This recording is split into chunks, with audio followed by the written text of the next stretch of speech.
but for most it will be predominantly cloudy. That cloud, as I said, tending to sit around, particularly over the hills, but it may break up a little as we go through the day, so you may see skies tending to brighten. But a showery rain will drift its way across northern Scotland, the odd shower elsewhere in the west, but many places just having a dry day. And it will be mild, double digits certainly, and many places getting into the teens. Where we see a bit of sunshine, those temperatures could be a little higher. Still quite breezy, particularly in western areas. Getting very windy on Saturday night across the northwest of Scotland. Still gusty here on Sunday. A bit more rain on Sunday. This line will work its way from west to east, and then another band of showery rain will come in from the west as well. So yeah, it will be a bit wetter on Sunday, but still it won't rain all day. There'll be some brighter spells coming through. And yes, the wind's still coming up from the south, so Sunday also looking very mild. A nice bright morning will generate a lovely warm day, right through to the evening. Boxed Solar, sponsors of weather on GB News. This is Britain's Newsroom, where your voice matters. It's just astonishing. With expert analysis and honest opinion, we don't just keep you informed. We bring you unique perspectives you won't see anywhere else. Can't argue with any of that. When the news happens, it happens here. On Britain's Newsroom, weekdays from 9:30 a.m. Only on GB News. I'm Nana Acquia. This is GB News, Britain's news channel. GB News Breakfast. Every day from 6 a.m. The way in which children are being driven online because we're not taking them seriously offline. And what we're tending to do is seeing the problems entirely on the social media, forgetting the fact that we've given up on children being able to work independently and play independently outdoors. We've basically created a world where the digital bedroom has become this go-to area for a lot of young kids. We've given up on old-fashioned parenting, where we try to cultivate their resilience. And now we blame everything, all the problems that occur online. You have to remember that if you take something like bullying, bullying doesn't have to only take place online. It happens all the time, offline, in everyday life. But yet we only see the problem on the social media, and there's this obsession with the social media where every single problem that afflicts childhood is blamed on it. And that distracts us from actually understanding what we're doing wrong with children. So for me, and I hate when I see children with digital technology, when I see them with smartphones. I'm not a fan. I'm much more concerned about the fact that parents use their digital phones when they're having dinner with their kids and giving very bad examples in relation to that. But the real problem, it seems to me, is offline, and that's why we got to crack the issue. So for me, the banning issue is entirely a headline-grabbing political gambit. And I think that we should be much more focused on the real problems rather than delude ourselves that anything will improve. GB News, the People's Channel. In the GB Newsroom, we bring you the news as it happens. With our team of dedicated journalists across the UK, We're ready to keep you up to date with what's happening every half an hour, every single day. Bulletins here on GB News, the People's Channel, Britain's news channel. Join me, Nana Acquia, for an informative, interactive news programme with a difference. It's fun. No, he didn't say that, Dave. I'm so surprised. I think there's an element of truth to that. Join me from 3 p.m. every weekend, only on GB News, Britain's news channel.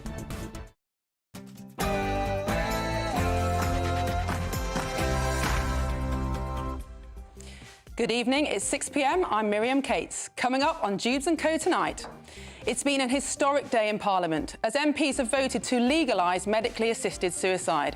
The terminally ill adults end-of-life bill passed its second reading with a majority of 55 after a passionate 5-hour debate in the House of Commons. Is this a victory for liberty or a fundamental blow to the value of human life? And Transport Secretary Louise Haigh has resigned after it emerged that she received a conviction for fraud in 2014, 6 months before she was elected as an MP. She claims it was an innocent mistake, but is there more to the story than has so far been revealed? And today is Black Friday, with Brits expected to splurge over £3 billion in-store and online. Could this be a much-needed pre-Christmas boost to the UK's struggling retail sector? Well, that's all to come in the next hour, but first, the latest news headlines with Sophia Wensler.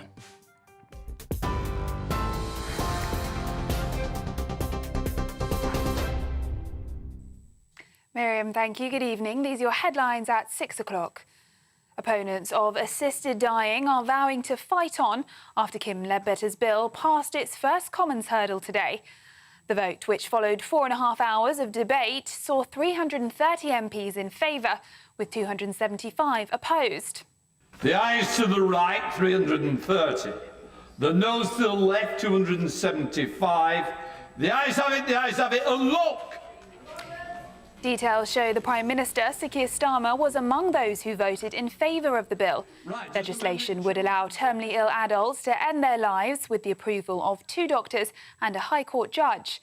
While the bill has sparked division, supporters like Labour's Chris Curtis told GB News that today's result will leave thousands of people heartened. But several stages remain before the bill becomes law, and a number of MPs indicated they could still vote against it if safeguards in the legislation were not strengthened. Conservative MP Danny Kruger, who led opposition to the bill, said he was disappointed with the verdict. My concern, though, is that we're going to change the way the medical profession works, the way our whole society thinks about life and death. I mean, what now will happen if we pass this law is that every person who's approaching the end of their life or who qualifies for an assisted death, which would be a lot of people, but every elderly person, every member of their family would have to consider this new option, and they'd have to have the conversation. You know, is it time for mum or granny or myself to apply for an assisted death? Is it the right thing? We need to do so much more to help those people. We really, really do. That's what we should be putting all of our efforts into, improving palliative care. The whole of society will change. The whole of the way we relate to our doctors will change if we pass this law. Now, GB News understands that Number 10 was not aware of the full facts about Transport Secretary Louise Hayes' past convictions, and they were not known until reports broke last night. It's also understood the 2014 conviction was not declared in Hayes' transparency disclosures when she became Transport Secretary on the 5th of July. However, these reports are strongly disputed by those close to Hay. Downing Street has named Justice Minister Heidi Alexander as her replacement. Louise Hayes' cabinet resignation came after it emerged last night she was convicted of a criminal offence before she was an MP. She admitted to falsely reporting a stolen work phone in 2013, calling it a mistake, and insists she gained nothing from the incident. And Greg Wallace is facing further complaints after stepping down from MasterChef amid allegations of inappropriate sexual comments over 17 years.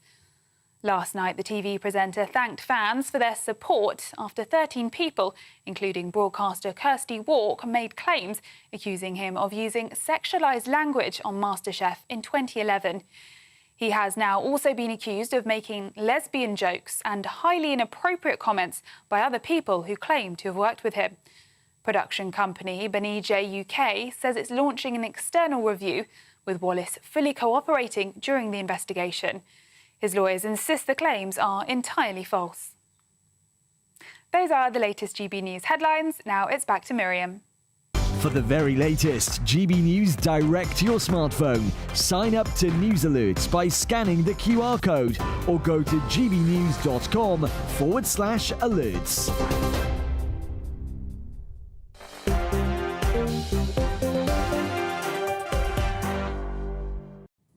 Welcome to Dewbs & Co with me, Miriam Cates, and joining me until 7 o'clock, I've got my panel, Conservative peer and opposition frontbench spokesman on transport, Lord Daniel Moylan, and also broadcast journalist Judita De Silva. As always, I want to know what you think, so please do get your views in at gbnews.com/yoursay. Well, the big news today. Earlier this afternoon, MPs voted in favour of a bill to legalise assisted suicide. Although the legislation still has to pass through several more parliamentary stages, in principle, it will soon be lawful for doctors to prescribe drugs to terminally ill patients that will prematurely end their lives.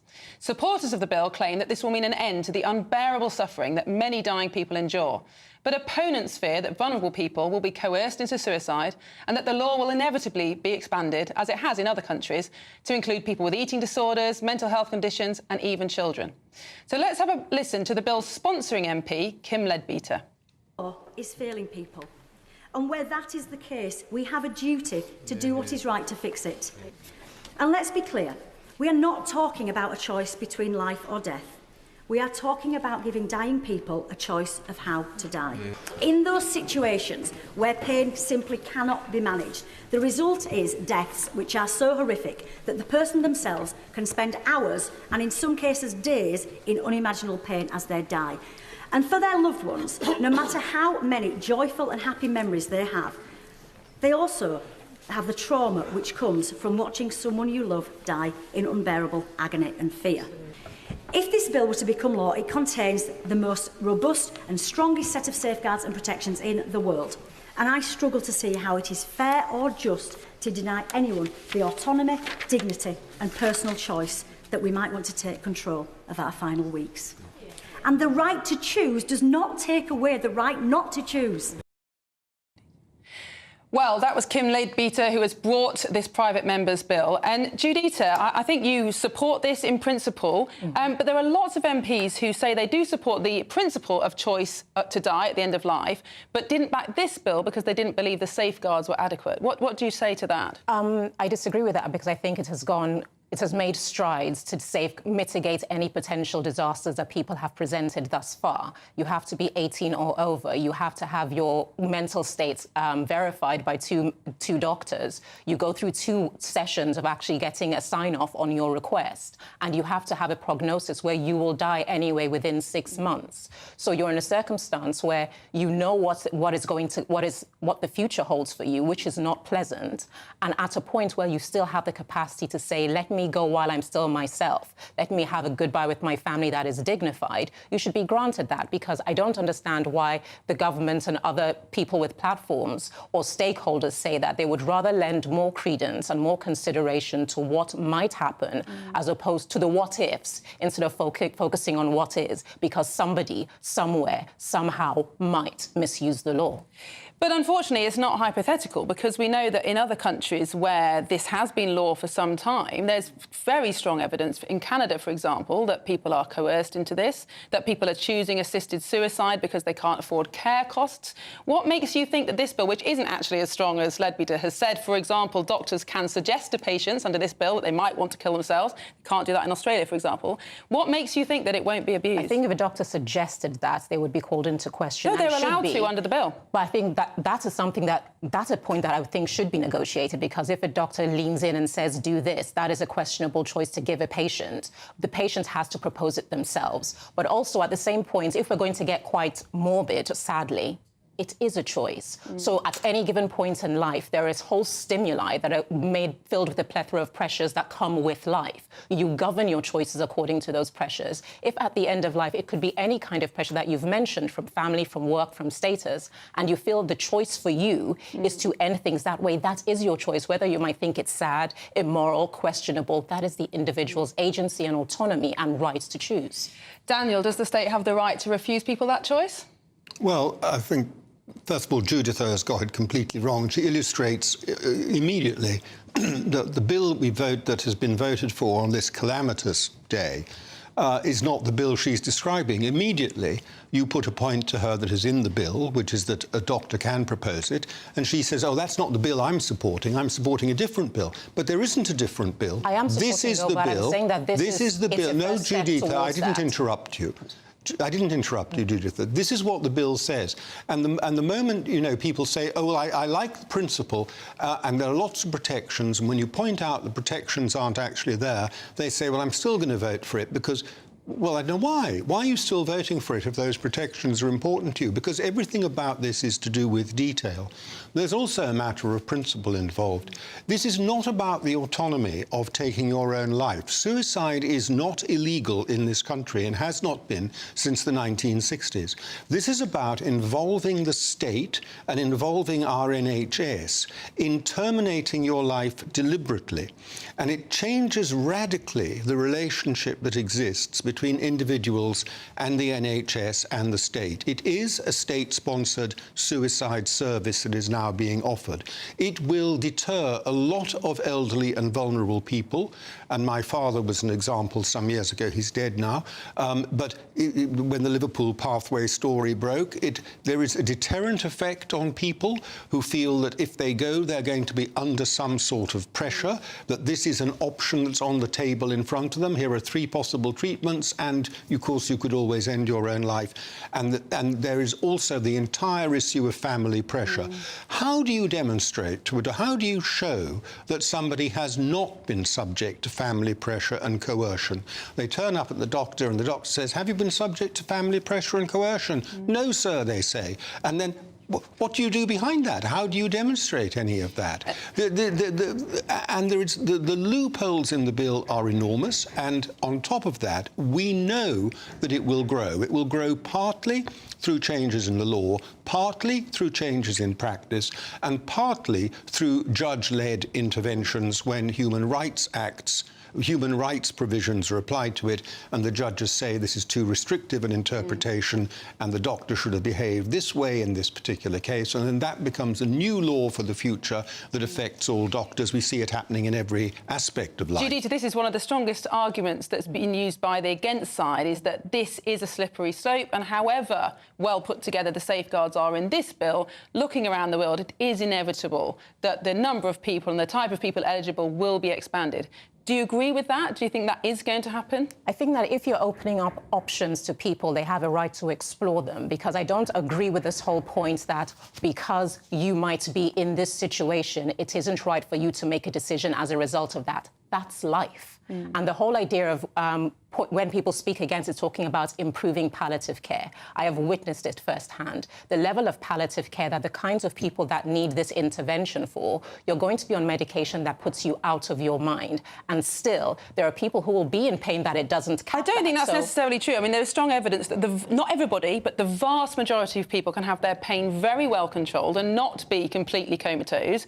The problem in this country is that there's very patchy access to palliative care. It's expensive, not always fully funded. And the problem is that in countries where they have now got assisted dying, they have had far less investment in their palliative care systems than countries that don't. So how are we going to avoid that? No, but I'm saying what I agree with is that it's a spectrum. You will have everyone from someone who could have medical intervention and live a better quality of life at that stage. But the kinds of people who are very voraciously supporting this bill are those that know it will not be that case. And that is what goes into consideration when making the decision. When you say that 6-month prognosis, you speak to their doctors and know this is what life is going to be like. Like I said, I have witnessed it firsthand, because ironically, the amount of medication you need to cap the kind of pain they have would kill them. So there's only a point you can get to where they're still in pain, out of their mind, and not the person they used to be. They would rather avoid that by ending it sooner, and I believe that is what should be supported. I think it's important to say it's not unlawful for doctors to administer a level of morphine to dying people that they know may hasten their death but would make them comfortable. So it's not unlawful already to do that. Anyway, lots more discussion to have on this very, very important and momentous topic. So we'll be carrying that on after the debate, after the break. But after that, we'll be discussing Transport Secretary Louise Haigh and, of course, Black Friday. That's all coming up with me, Miriam Cates, on Dewbs & Co. It's Patrick Christie's Tonight, and here we do things differently. It's explaining the absolute madness of this, doesn't it? It's explosive. I mean, this is very good. It's lively. 850. Your government sat there, Sean, and it did nothing. It's controversial. And the Middle East has been in turmoil since before I was born. It's everything you need to kickstart your evening. Everyone's had their Weetabix tonight. I love to see it. That's Patrick Christie's Tonight, weeknights from 9 p.m. Only on GB News, the People's Channel, Britain's news channel. Sunday with Michael Portillo from 11, only on GB News. Fabio, thank you for coming in. It's great to see you.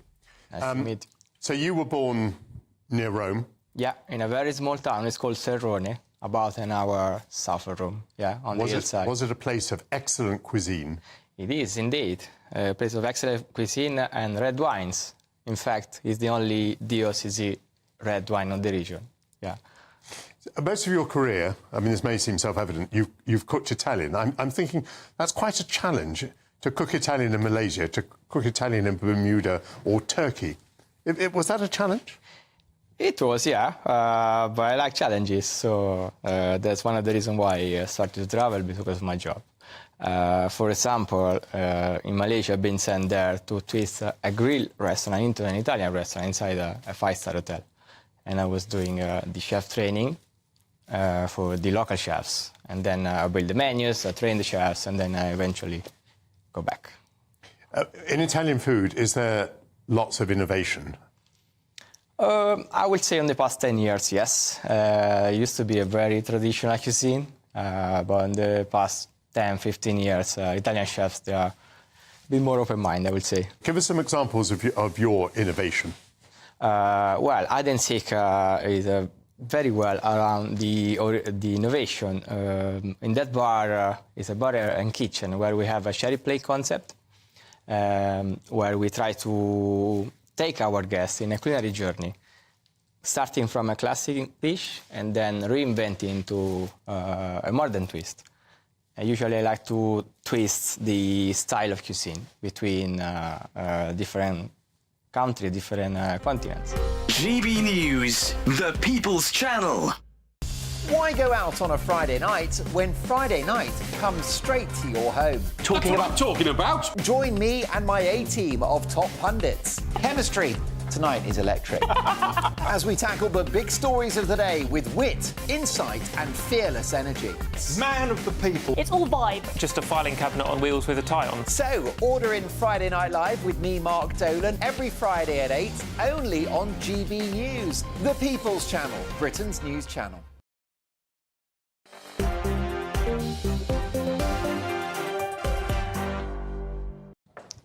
Welcome back to Dewbs & Co, and we'll be continuing our debate about the assisted suicide bill, which MPs have voted to approve this afternoon with a majority of 55 votes. Now, we heard from Kim Leadbeater earlier on, who spoke in support of the bill, but we've also got some comments from you, our audience, some in favour, some against. So Stuart Lang says, just wait for the horror stories to emerge, because they will. And Adrian Porter, well said, Daniel. Lots of loopholes in this suicide bill. It's no good saying we'll make it watertight. They can't. But then Mark Challoner is in favour of the bill. He says it's not a suicide bill, but the right to die at the time of your choice in a way that you choose. It's an assisted dying bill, and to call it a suicide bill is childish. Well, it does technically amend the Suicide Act, so technically it is a suicide bill, but I take your point, it is about helping people who are already dying. That is definitely true. Well, as I said, we heard from Kim Leadbeater, and I'm still here joined by my panel, Conservative peer and opposition frontbench spokesman on transport, Lord Daniel Moylan, and broadcast journalist Judita De Silva. Now, Daniel, a lot of the opposition to this bill has been focused on the loopholes. So the fact that it's impossible to tell whether someone's being coerced, whether or not it will be extended, how safe it is to get a judge to sign this off. But actually, there's a principle at stake here as well. No matter how good the safeguards are, doesn't this bill fundamentally undermine the value of human life? I think it does, because it gives an endorsement to suicide. It is suicide. It gives an endorsement to suicide, which is a complete reversal of the state's position over a period of 50 years. Remember, until I think it was the 60s, suicide was a crime. And if you attempted suicide, obviously if you succeeded, then that was the end of the matter. But if you attempted suicide, you were technically, you'd committed a crime. I don't think normally people were prosecuted even then. It ceased to be a crime and it became something that was legal.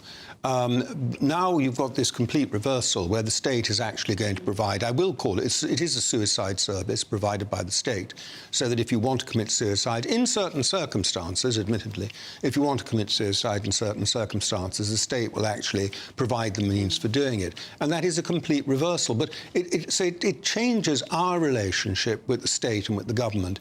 But the really big, crucial thing here, of course, is that the intermediary between us and the state in this is the National Health Service, on which, you know, there is a huge dependency because it is this vast single monopoly. And so it affects our relationship with the NHS, on which so many people depend. Isn't this a really good point, Judita, that people at the moment know if they go into hospital, however sick they are, that doctors are there to preserve preserve their life. Won't it fundamentally change their trust in doctors to know that actually the doctor might suggest that the best thing for them is to end that life?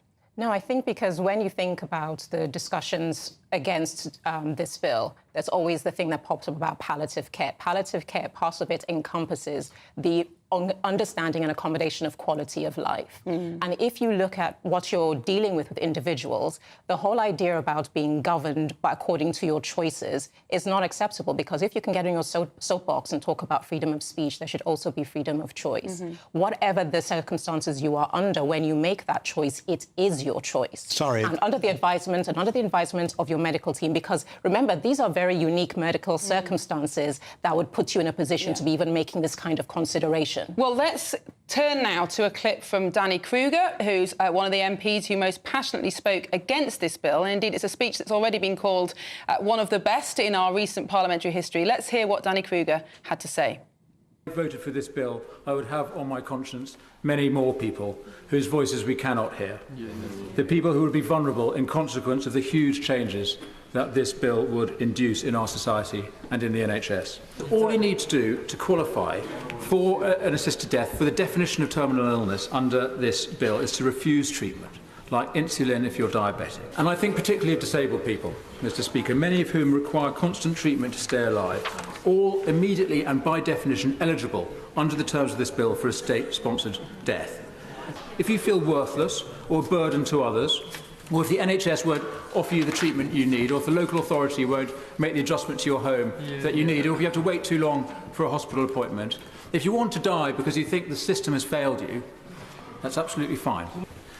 There is no requirement at any stage of this process, the medical or the judicial stage, for anyone to tell the patient's next of kin or their wider family or even their GP what is happening, that the NHS and the judicial system are working in secret to bring about the death of their loved one. We are the safeguard. This place, this Parliament, you and me, we are the people who protect the most vulnerable in society from harm, and yet we stand on the brink of abandoning that role. Daniel, isn't this the case that an important safeguard now has been eroded, which is one that, whatever happens, the vulnerable can expect to have their life preserved by the state, if possible? It's interesting, isn't it? The President of France, a few years ago, when he was campaigning, campaigned on a slogan about the state that protects, the protecting state. Whether he's offered it or not since is another matter, but that was his slogan, because he'd understood that there was a desire for people that the state would look after them in a way that perhaps they felt it hadn't in the previous 20 years of globalism and so on. And I think that's true in this country as well. And yet, just at the time that we all recognise that there's a desire for a protecting state that looks after people, the House of Commons goes and votes for this nonsense, where the state isn't protecting you at all. Judith talks about freedom of speech, and I'm all in favour of freedom of speech, but we have limits on freedom of speech, which I support. We have freedom of speech, but within certain limits. You can't go around inciting people to commit murder, for example. That would be a crime. And why do we have limits? Because we recognise that that individual freedom, that autonomy, resonates with society as a whole. It has effects on society as a whole, which in certain circumstances we put limits on it, and this is one of those cases. People have the freedom to choose if they want to commit suicide. That's allowed, but here we have a state-sponsored suicide service in very loopy circumstances. Loopy, I mean, they're full of loopholes circumstances, and you've got to recognise, Judith won't recognise, but you've got to recognise it has consequences for society as a whole, and there are lines to be drawn sometimes, and limits can be rightly placed. This has been one of the dividing lines between the for and against lobby. The for lobby using assisted dying, the against lobby using assisted suicide. And indeed, Danny Kruger used the word suicide in his speech, but he was called up for it by another MP. Have a listen to this. Assisted suicide is legal, including in Oregon. Catherine Eccles, point of order. He's using the incorrect language. It's not suicide. That's offensive. Please correct your language, Mr. Kruger. Sorry if offence is given. The fact is that the value of actually having a bill in black and white is that we do need to see what the law really is. And what this bill would do, it would amend the Suicide Act of 1961. It will allow people to assist with a suicide for the first time. Judita, is language important? Do we need to say it how it is and talk about what's really happening here, or should we be moderate? See, that's actually where I do tend to align. It is what it is. It is assisted suicide, and I agree with that because it's a choice to kill yourself.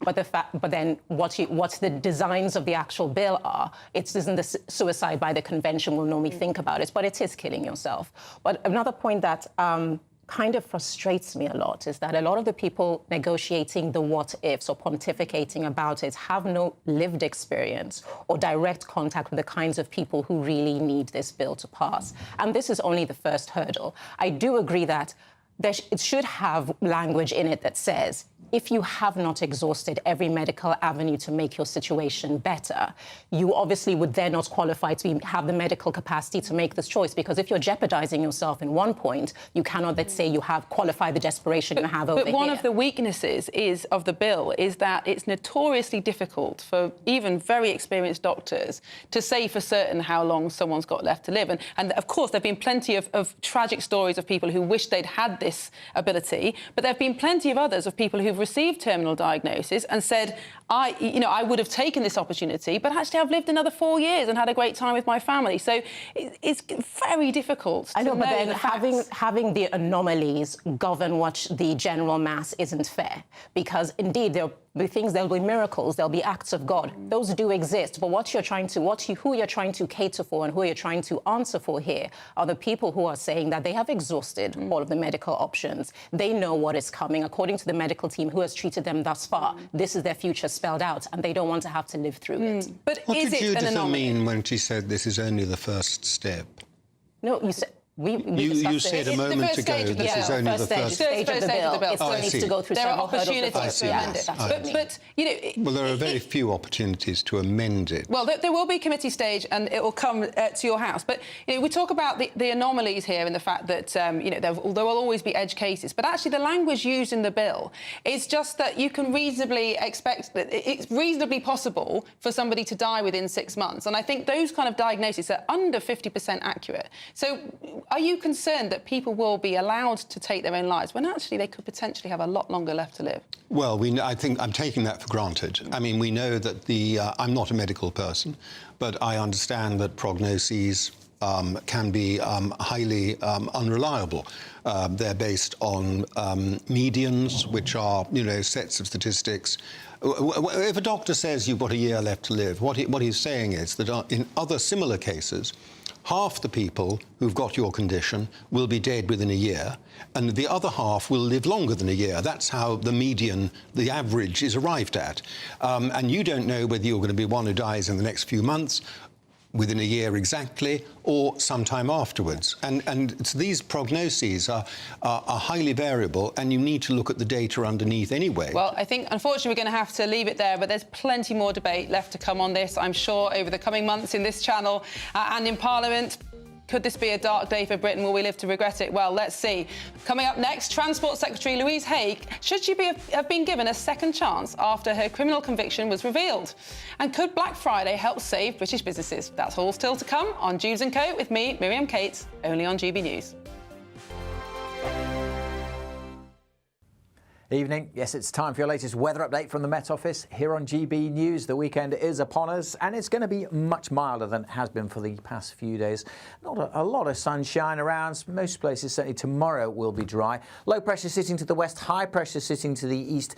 That means our winds are coming up from the south. There is this weather front draped across the country at the moment, fizzling out as it crosses eastern England, so just a few spots of rain here, but it's made for a very wet day across parts of Scotland. That rain heading its way up across the Northern Isles. Further showers following on here, but most other places having a dry night. A lot of cloud around. That will keep those temperatures up. Still pretty chilly out there this evening across the east, but by morning, 6-7 degrees Celsius, and in the west, well, we start the weekend in double digits, and for most of us, a very mild Saturday. For most of us, though, it's also going to be a fairly cloudy Saturday. A lot of that cloud sitting over the hills as well. So some poor visibility on some of the higher routes. The hills, though, acting as a bit of a barrier. So with some shelter, parts of northwest England and northeast Wales may well see some good breaks in the cloud. And the same goes for northeastern parts of Scotland here. I suspect we should see some good spells of sunshine as we go through the day. But for most, it will be predominantly cloudy. That cloud, as I say, tending to sit around, particularly over the hills. But it may break up a little as we go through the day, so you may see skies tending to brighten. But a showery rain will drift its way across northern Scotland. The odd shower elsewhere in the west, but many places just having a dry day. And it will be mild, double digits certainly, and many places getting into the teens. Where we see a bit of sunshine, those temperatures could be a little higher. Still quite breezy, particularly in western areas. Getting very windy on Saturday night across the northwest of Scotland. Still gusty here on Sunday. A bit more rain on Sunday. This line will work its way from west to east, and then another band of showery rain will come in from the west as well. So, yeah, it will be a bit wetter on Sunday, but still it won't rain all day. There'll be some brighter spells coming through. And, yes, the wind's still coming up from the south, so Sunday also looking very mild. The latest GB News travel. Good evening, I'm Johnny Ratner. Long delays continue, I'm afraid, in Greater Manchester on the M62. The motorway remains closed eastbound from junction 20 to 24, all the way from the Rochdale exit to Ainley Top. Recovery works continue after an accident this morning. Meanwhile, the M11 is closed northbound heading towards Cambridge from junction 11 to 12. Emergency repair works are underway after a lorry caught fire this morning. Long queues through Cambridge City Centre and on surrounding routes through Duxford as you divert. Meanwhile, the M20 in Kent is blocked coastbound from junction 5-6 between Aylesford and Maidstone following an accident, and there are long delays on the M48 heading out of Wales into England over the Severn Bridge after an earlier breakdown, and that's causing queues of about half an hour on the approach. And that's the latest. You can stay up to date throughout the day by visiting our website gbnews.com.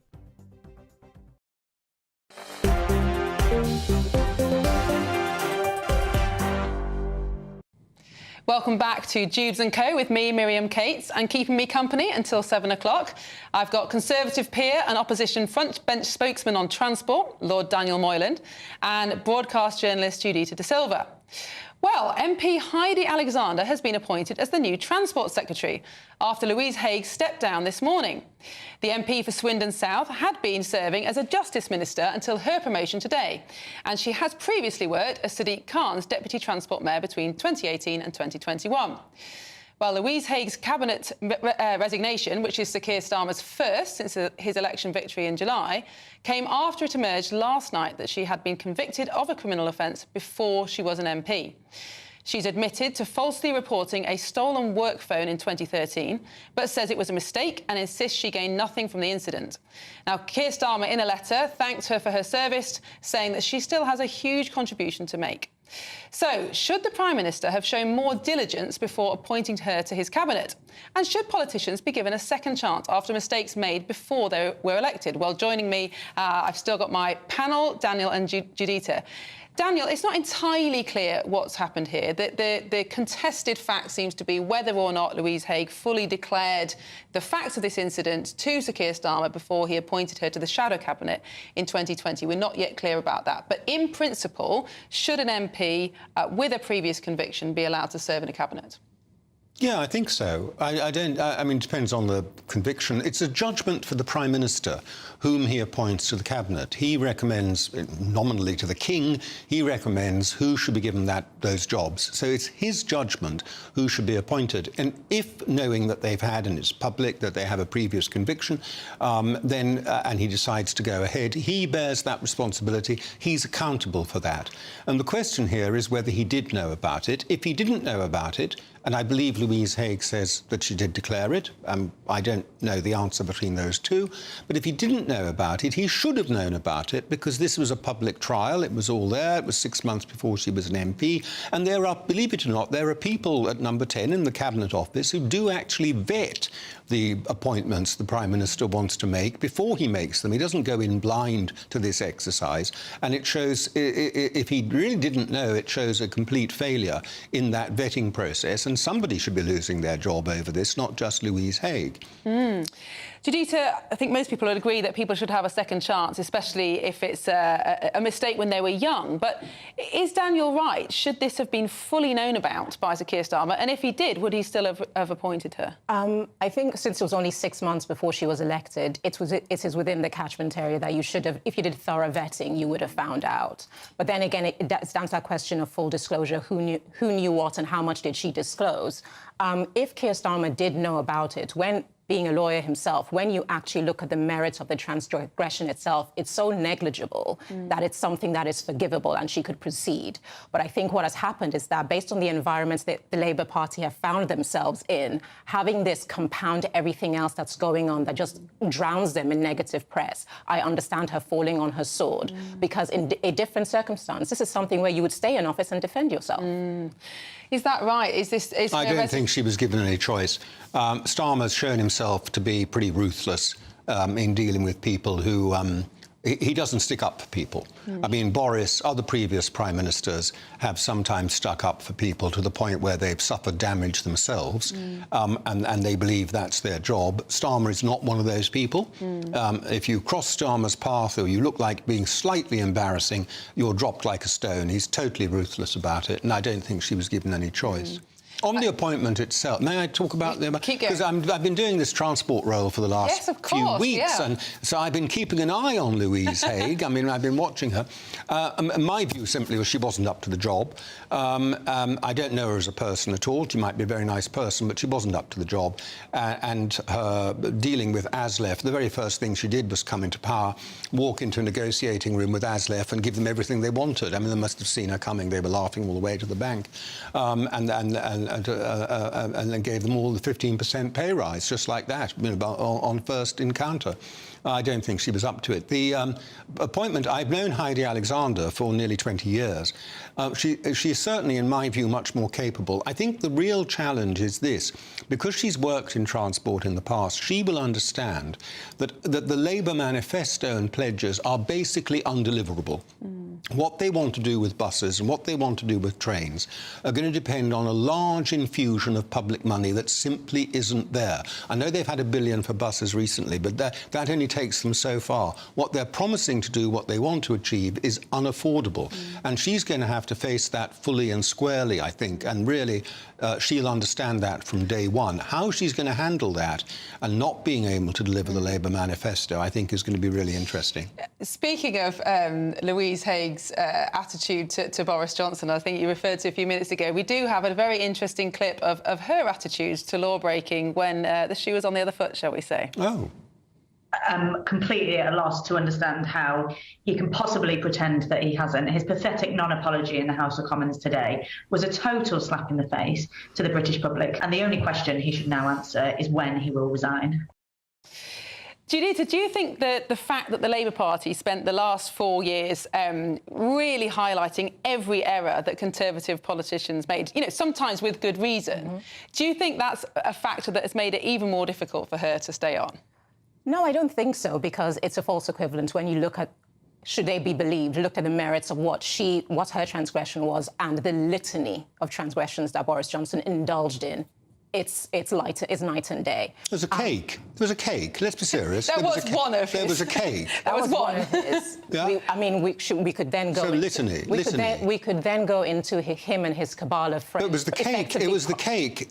Look, we're talking about convictions here. There was a cake. Daniel, I think we That's what do. we're talking about. You can then come up with scuttlebutt and other stuff Daniel, about we were both Boris. supporters of Boris, but I think we have to admit that he made many indiscretions before and during, not necessarily enough to resign, and I would agree with that, but he did have a number of indiscretions. So indeed, so I do think that, like you said, the attacks that were made against the Tories when they were in opposition, a lot of them were with merit, and that's why they were supported by public opinion. So I don't think that saying that she should be quiet or levelling some accusation of hypocrisy on her part qualifies here, because it's completely different what they were accused of and what they were being held to account for. I do worry, though, that the culture has shifted, partly as a result of what the Labour Party did, but a lot of to do with media and social media, that now there is this nitpicking, and I'm not saying this offence is not worth looking at or that it isn't serious, but there is this nitpicking now that will be putting off anybody with any kind of history from coming into politics. I mean, look what's happened to Rachel Reeves. If you don't have a perfect digital footprint, if you've never had any indiscretions, you know, there's not many people like that, especially who've become successful in business and things like that. Nobody's perfect. Everybody has mistakes, especially in their youth. Do you think we're in danger of basically becoming an elected parliament of very boring people with no previous, excitement in their lives? Well, in the House of Lords, of course, we have people who are full of excitement in their life, but I agree with you about the House of Commons. I don't think we're in danger of it.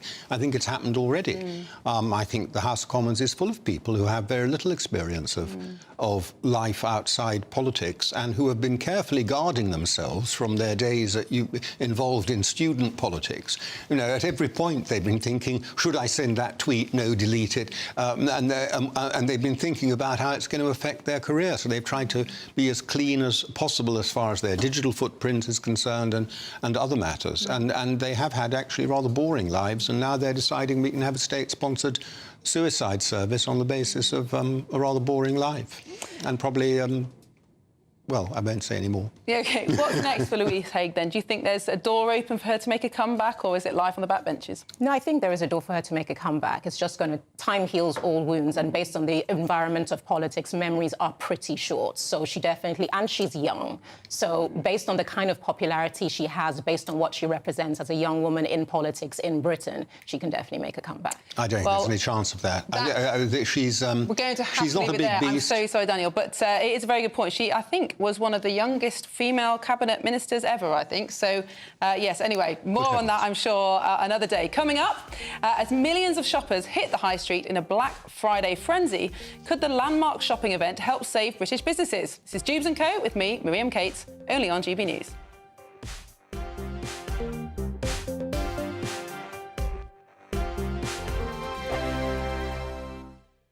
Sunday with Michael Portillo from 11, only on GB News. Bansky's Girl with Balloon is arguably one of the artist's most recognisable images. So when a limited edition print signed by the artist was stolen from Grove Gallery in London, an investigation was launched by the Metropolitan Police's flying squad. The work was thankfully retrieved. The desire to own great works of art has once again become evident this week, albeit a little further afield on the continent. Police in Italy have uncovered a criminal network forging artworks by Bansky, Andy Warhol, Pablo Picasso and others. Investigators said that they've seized more than 2,100 fake pieces of art with a potential market value of about £165 million. With me to discuss that case is the Chief Executive of Grove Gallery, James Ryan. The art world needs to tighten up. It is known as a bit of a Wild West out there because people will try and chance it with these forgeries. You're quite right, there's only one actual original, but even auction houses have been hoodwinked before. The burglary that you suffered is sub judice, so we have to be careful what we say about it. But it must have been a bit of a shock to you. I mean, was it a broken window, a smashed door? At 10, 11 o'clock at night, and just hammer straight through, shoulder barging through the door, and then in and out. You know, gone in 60 seconds. I must say, I know... Obviously, that a targeted attack. The person would have known what he or she was after. Yeah. Absolutely. But I must say, I know they cop a lot of flack, the police force, but the flying squad got the artwork back within 3 days. They were fantastic. So yeah, I've never heard or seen, other than the Thomas Crown Affair type film, I just didn't think it'd be happening to little old me, in Fitzrovia, but it did, and thankfully we got it back. GB News. Go to gbnews.com/shop now and take advantage of our biggest ever Black Friday sale with 25% off all items across our store and free shipping on orders worth £60 or more. There's never been a better time to grab something for the GB News fan in your life. From our signature clothing to drinkware, gifts, accessories and much, much more, you'll find the perfect present this festive season. Use the code BLACKFRIDAY25 on checkout at gbnews.com/shop for our best ever Black Friday deals.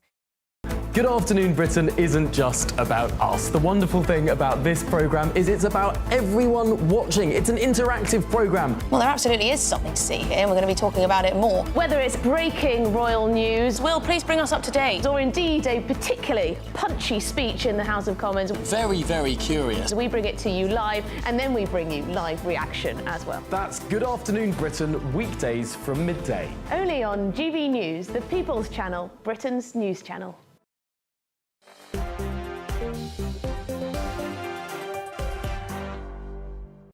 Welcome back to Dewbs & Co with me, Miriam Cates, and keeping me company until 7 o'clock, I've got Conservative peer Lord Daniel Moylan and broadcast journalist Judita De Silva.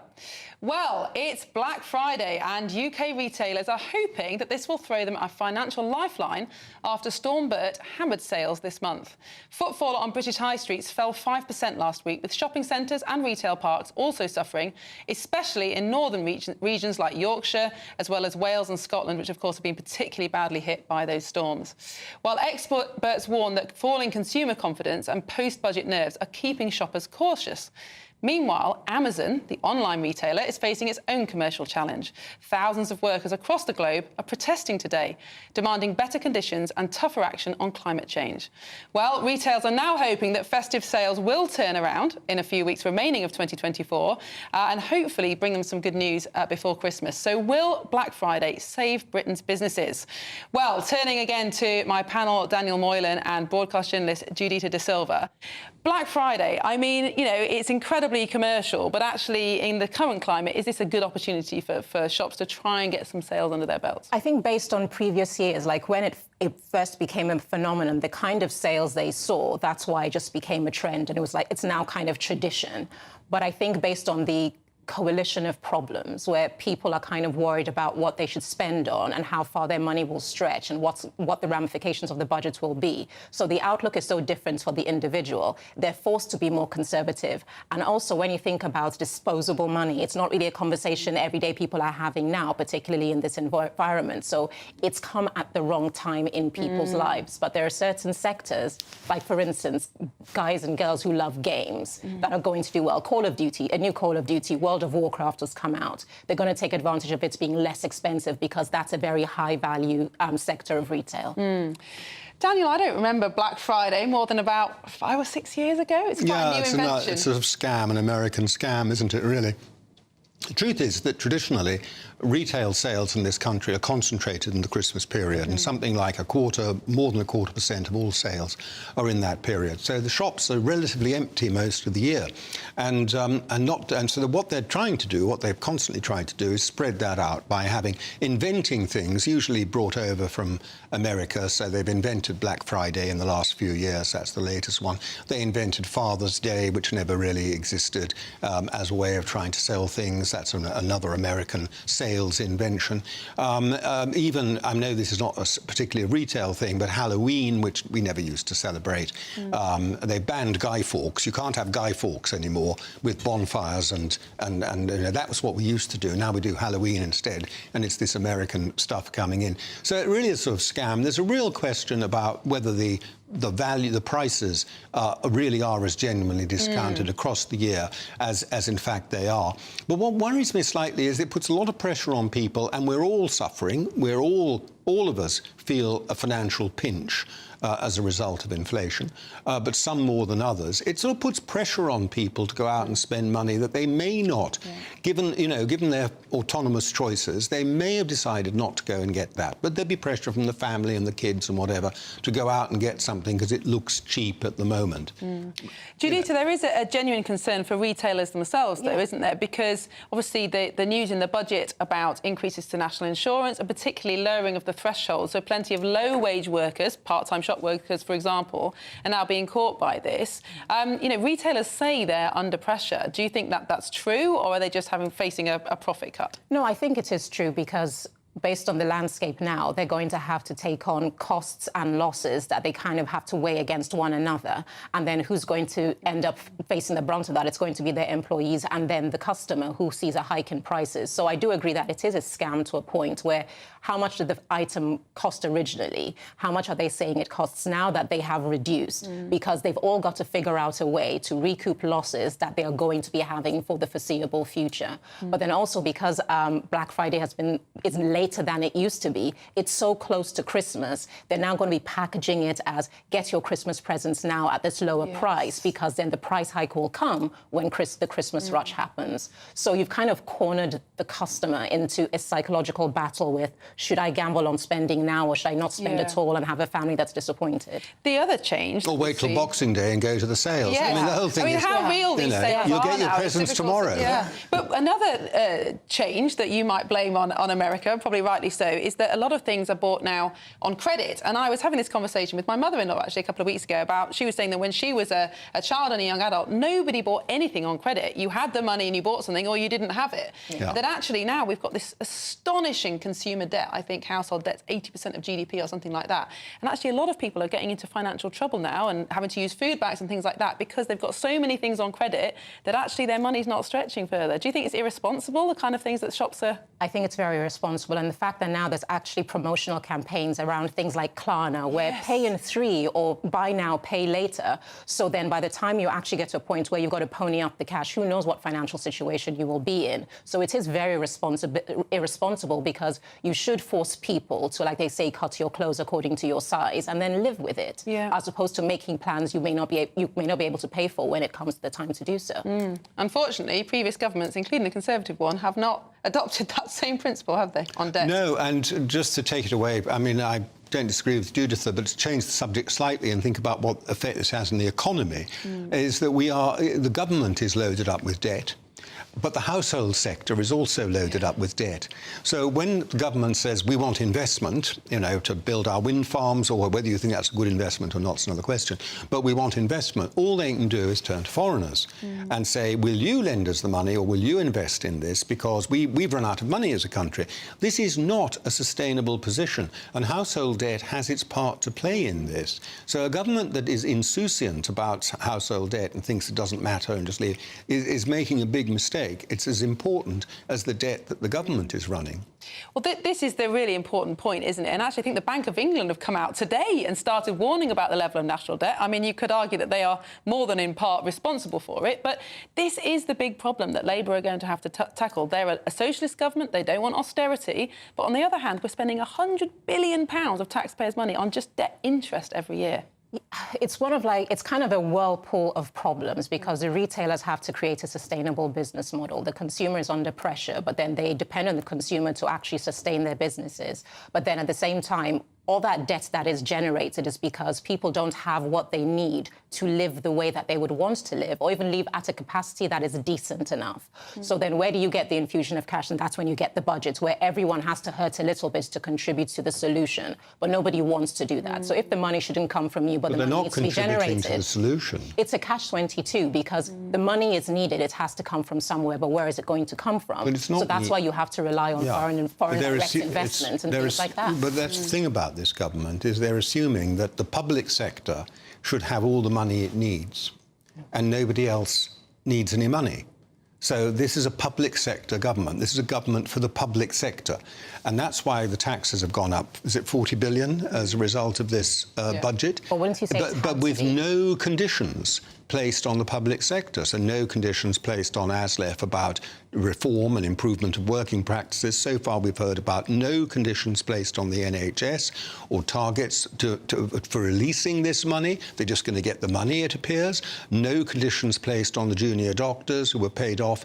So it's just the public sector gets whatever they want and everybody else has to pony up, as you say. Based on what they inherited from the Tories and the state of public services, when you say that they're a public sector government, what other governments did you expect them to be based on the landscape they were stepping into? I expected them to be what they said, which was a government for the whole country.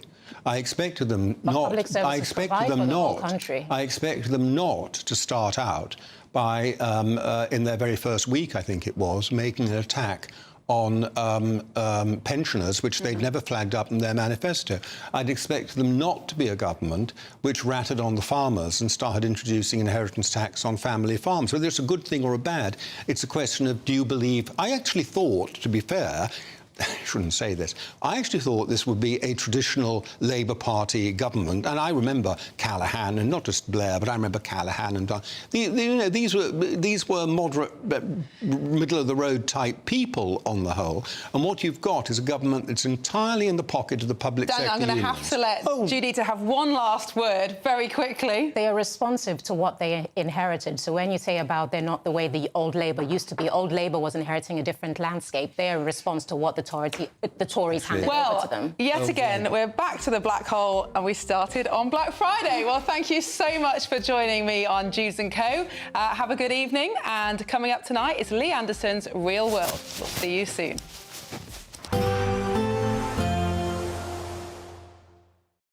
we'll see a cold snap, which will quickly develop into a warm front. Boxed Boiler Repairs, sponsors of weather on GB News.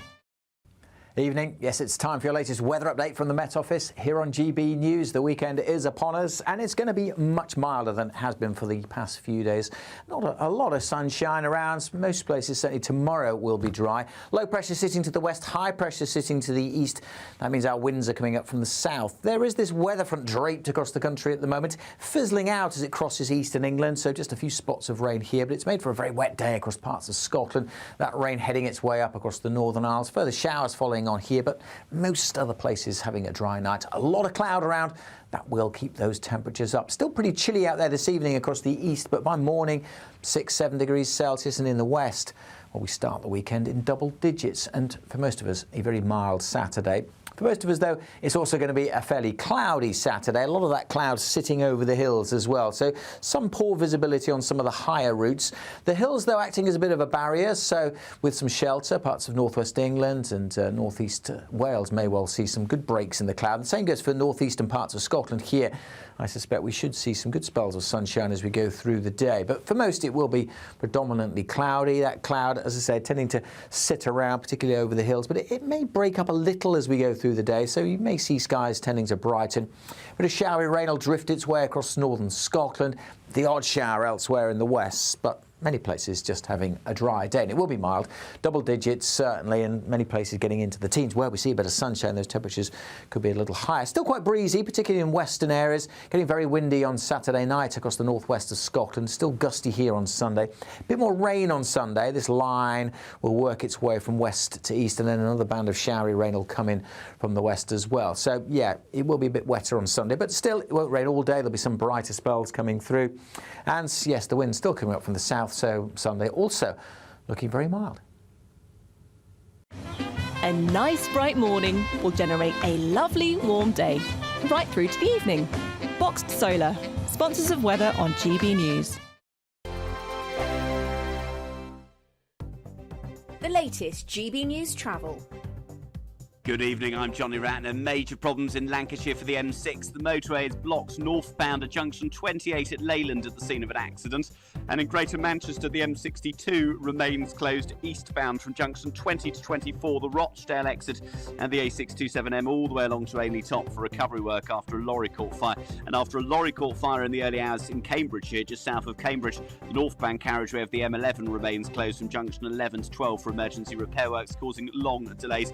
And there are long queues on the Surrey stretch of the M25 anti-clockwise into the roadworks towards junction 10 at the A3. And finally, in Oxfordshire, in Oxford, the Eastern Bypass closed between the Kennington roundabout and the Hayford Hill roundabout after a van caught fire, leaving lengthy queues on the approach. And that's the latest. You can stay up to date throughout the day by visiting our website, gbnews.com. Imagine getting the call to tell you that you've won £50,000 in tax-free cash, our biggest cash prize of the year.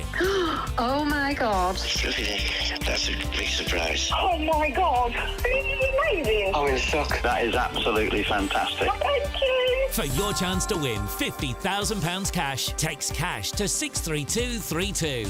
One entry costs £2 plus one standard network rate message, or text bonus to 63232. 5 entries cost £5 plus one standard network rate message. Go to gbnews.com/win. Entries start from just £2. You can call 0903 681 3232. Calls cost £2 plus your network access charge. Or post your name and number to GB10 PO Box 8690 Derby DE1 9TT. UK only. Entrance must be 18 or over. Lines close at 6 p.m. on the 31st of January. Please check the closing time if listening or watching on demand. Good luck.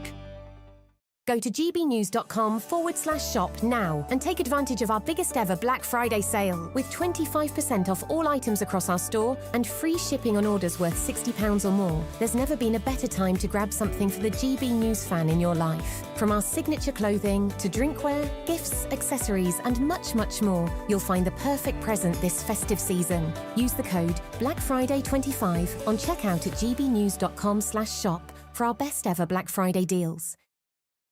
Mark Dolan tonight is your weekend dose of news, debate and entertainment. This sounds like a wild conspiracy theory. Don't miss My Big Opinion. Mark Meets at My Take at 10. Democracy is a funny old thing. And we don't do boring, not on my watch. I just won't have it. Let's go and get another glass of that bubbly. You've earned it. That's Mark Dolan tonight, Saturday and Sunday, 9 to 11, only on GB News, the People's Channel, Britain's news channel.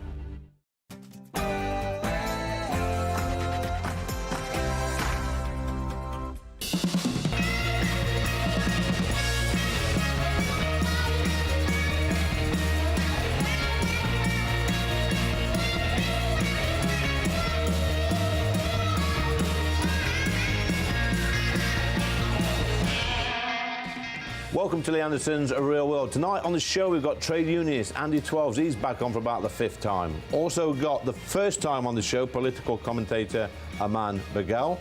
We got sports master of ceremonies, that's Mark Jones, and Geordie Shore star Ricky Guanaccio. But first, let's go to the news.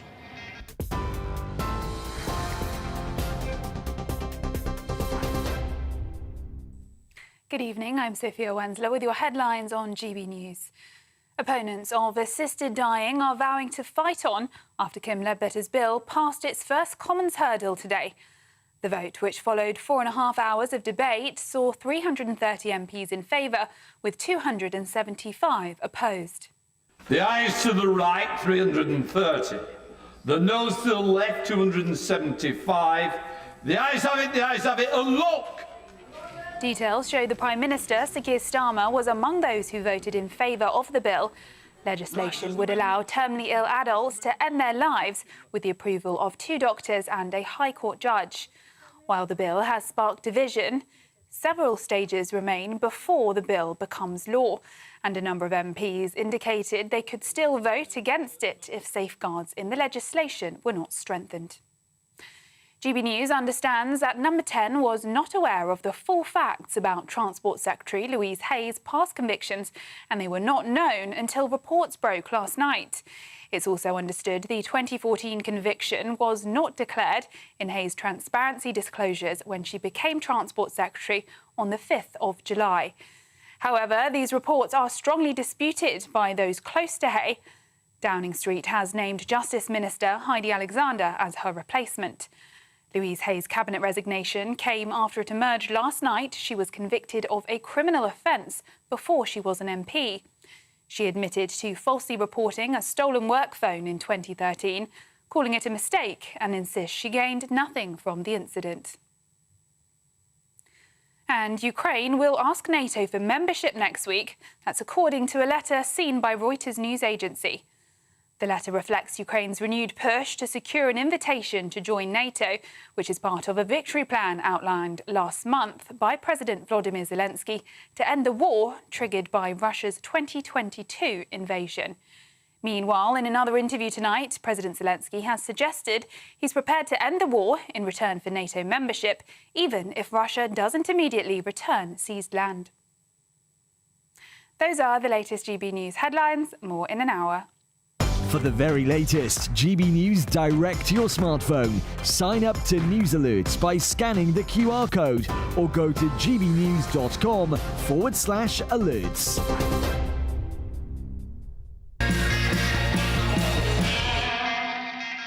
Welcome to Lee Anderson's Real World. I'm Lee Anderson, Reform UK Member of Parliament for Ashfield. And joining me tonight, we've got Aman Bagel, political commentator, engineer as well, aren't you? Yes, a foundry engineer, yes. Foundry engineer, and our left in the corner, he's back. He's going to be talking probably a lot of left-wing nonsense. That's Andy Twelves. Thank you, Andy, for coming back. And thank you for sticking to that bet we had a few weeks back and donating to your chosen charity. But tonight's topic is net zero. Is it killing industry? A man we've seen this week, this net zero madness costing jobs in Luton. I think 1,100 jobs to go there at this car plant. You know, people are going to be thrown on the scrap heap, thrown on the door, and all we hear is a load of bleating, a load of nonsense in the House of Commons from the Labour government. You know, we're going to support these people. Well, they've not supported them very much so far. No, indeed not. The best way to support people is to make sure that they have a job to go to. And of course, let's not forget, we just had COP29.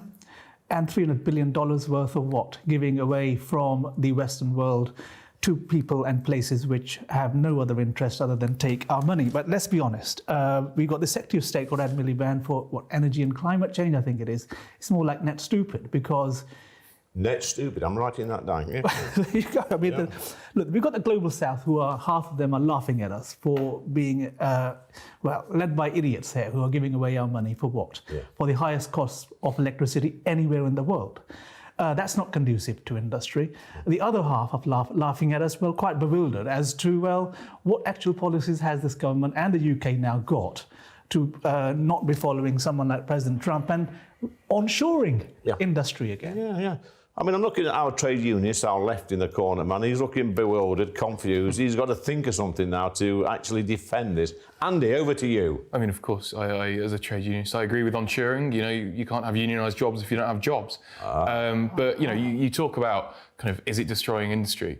Most of British industry was destroyed throughout the 80s and 90s. You look across the Midlands and in the north, you know, towns like Owsley, you know, these post-industrial towns, they don't have industry. Andy. We're here for the present day. But they don't have industry. We need to re-industrialise with the opportunities that net zero will provide. Whether it's green data centres, you know, whether it's solar panel creation, you know, whether it's any of the kind of joint industry that net zero brings, that's where we should be investing in. That is what will invest in our industry to re-industrialise the Midlands and the North. Believes what he's saying about no, it doesn't. I mean, look, I've just come back from India yesterday, and I've seen some of the work that's going on there in terms of, you know, dealing with a lot of these challenges of not net zero, but going a bit more greener. So I saw one thing. I said, well, you know, what's the biggest project here? He said, well, we're going to be generating 100 gigawatts of renewable energy by 2030. Yeah. And it's underway, solar. Now, but they're not doing that by impoverishing people today. Right? They're not stealing, first of all, the winter fuel allowance, freezing grannies, letting go of jobs, to do what? And at the same time, man, they're opening blast furnaces. Yes. Fueled by coal to make steel, to probably send back to the UK. To the UK. Now that is, that's serious politics, that's serious government, that's good governance. Yeah. You know, look after the people of today while investing for the future.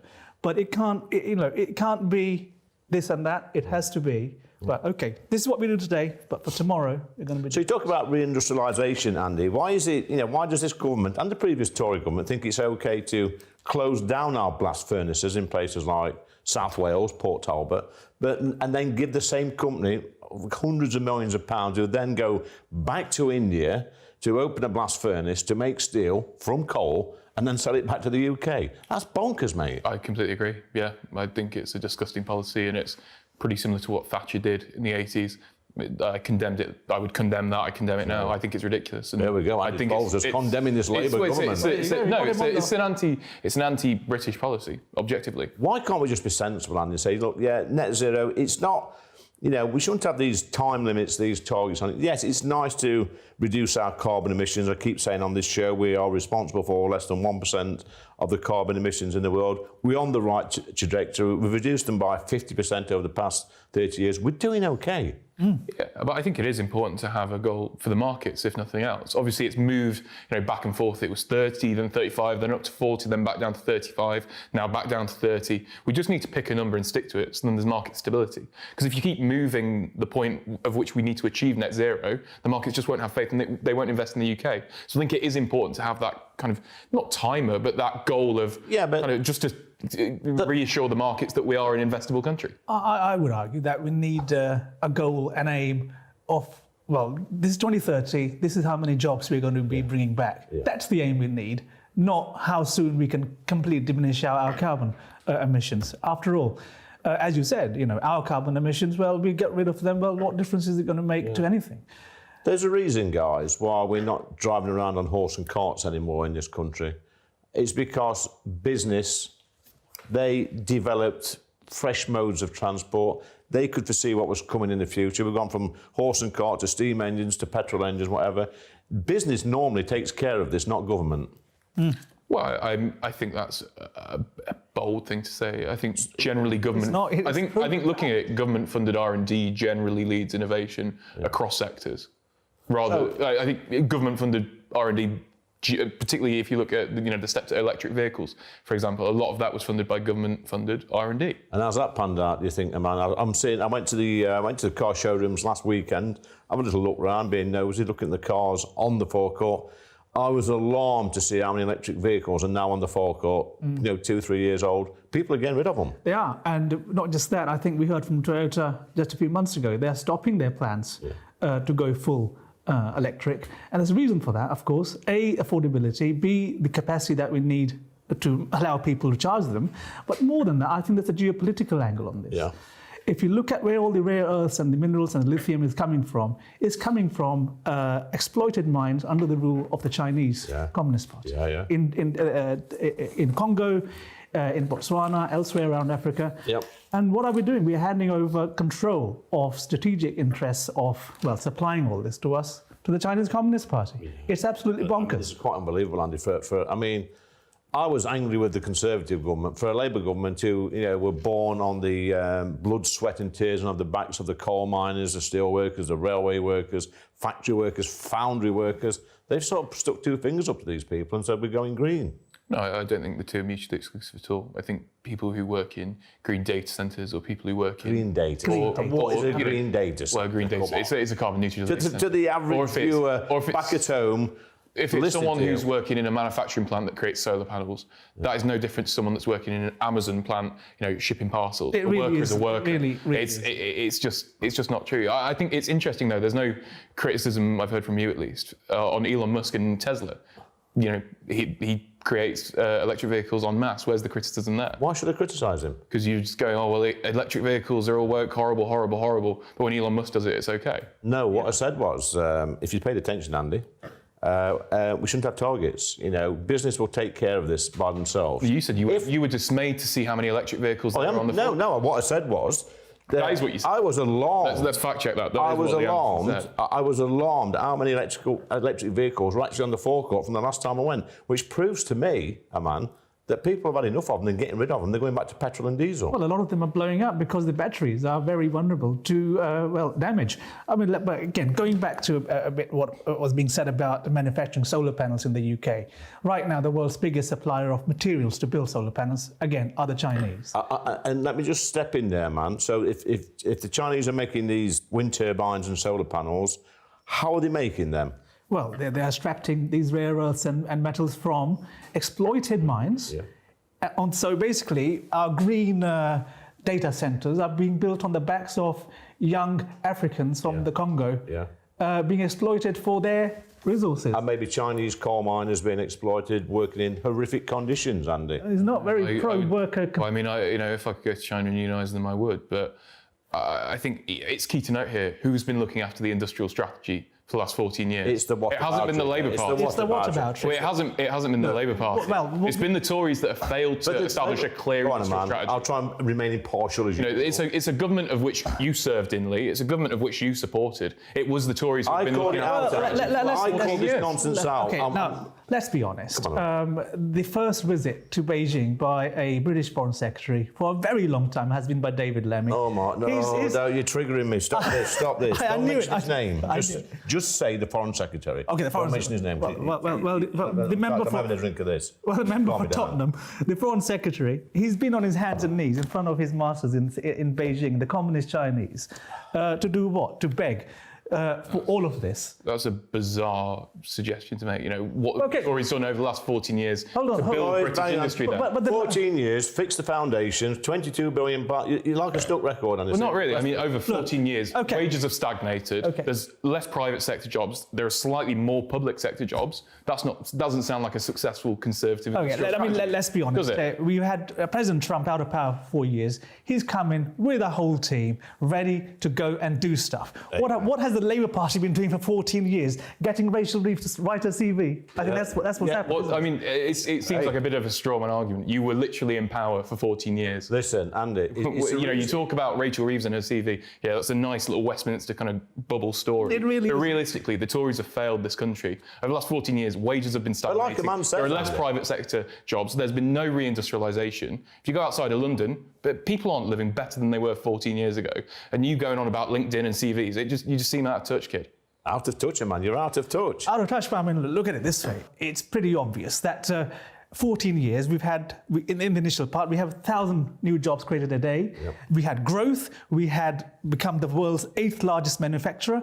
All these things happened under that 14 years of Conservative government. And pensioners kept warm as And well. pensions kept warm. Yeah. Did they during the austerity cuts of George Osborne? Yes. I think a lot of pensioners and a lot of working class people were significantly worse off because of George Osborne's austerity cuts. I think. Look, we can get into the nitty gritty of that. Nitty gritty. Now, yes, now that it's not playing to your argument, you don't want to get into the nitty gritty. People were better off. People were better off. The left in the corner is raising his voice, which is a sign of weakness. It is indeed. And the fact is, 14 years to prepare for government. We're ready for government, and what do they do when they come in? They make Rachel Reeves in charge of the Treasury. She doesn't have a clue. Rachel from accounts. Rachel from accounts, or Rachel from customer services, or whatever. And the last word, quickly, 14 years of Tory failure. You're going on about the Labour Party. You were in government for 14 years. Well, let's just correct that. I've never been in government. I was deputy chairman of the Conservative Party before I was ruthless. You were a minister for a while, discarded like an old sock. Do not go away, because coming up next, we've got Mark Jones, who's an MC and radio presenter.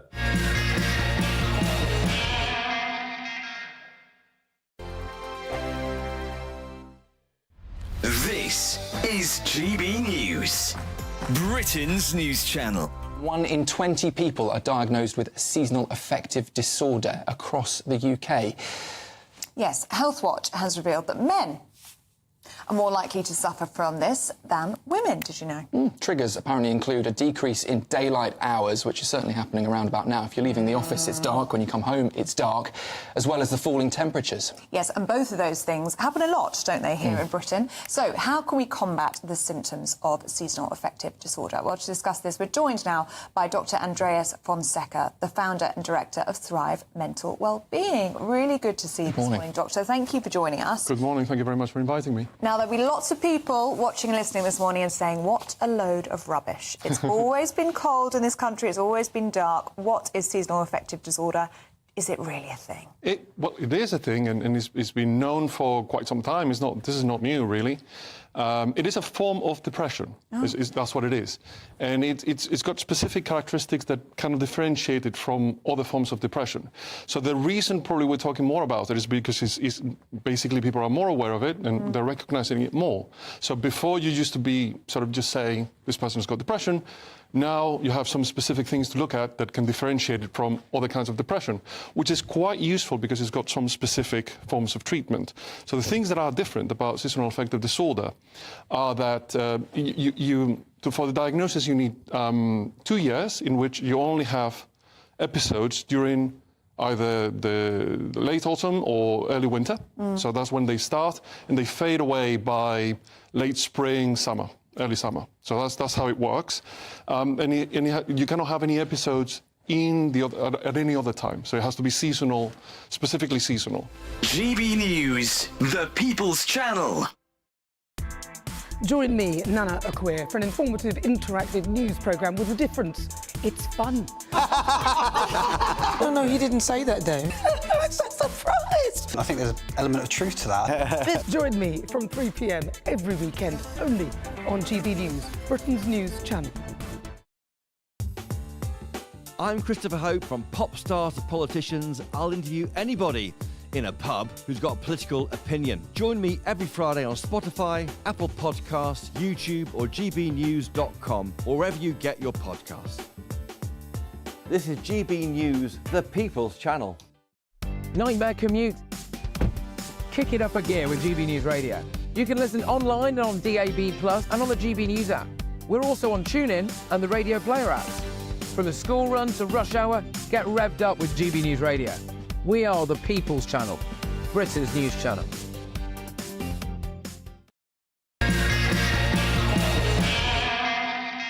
Welcome back to Lee Anderson's Real World. I'm going back in the day now with Mark Jones, who's an MC and awards host, very close ties to Manchester United. Boo, don't like that. But my dad's a massive Man United fan. Now, your name is interesting, Mark Jones, because My dad often talks about growing up in Ashfield, supporting Man United, listening to them on the radio. Yeah. And he always mentions he always used to, as the Munich air disaster. So your name's sort of tied to that, isn't it? Ever so slightly. The plaque at Old Trafford has all the names, Tommy Taylor and Whelan and Roger Byrne and Duncan Edwards. And the very first one, I don't know why, it just says Mark Jones. He was a neighbour of my parents, so I'm named after a United player.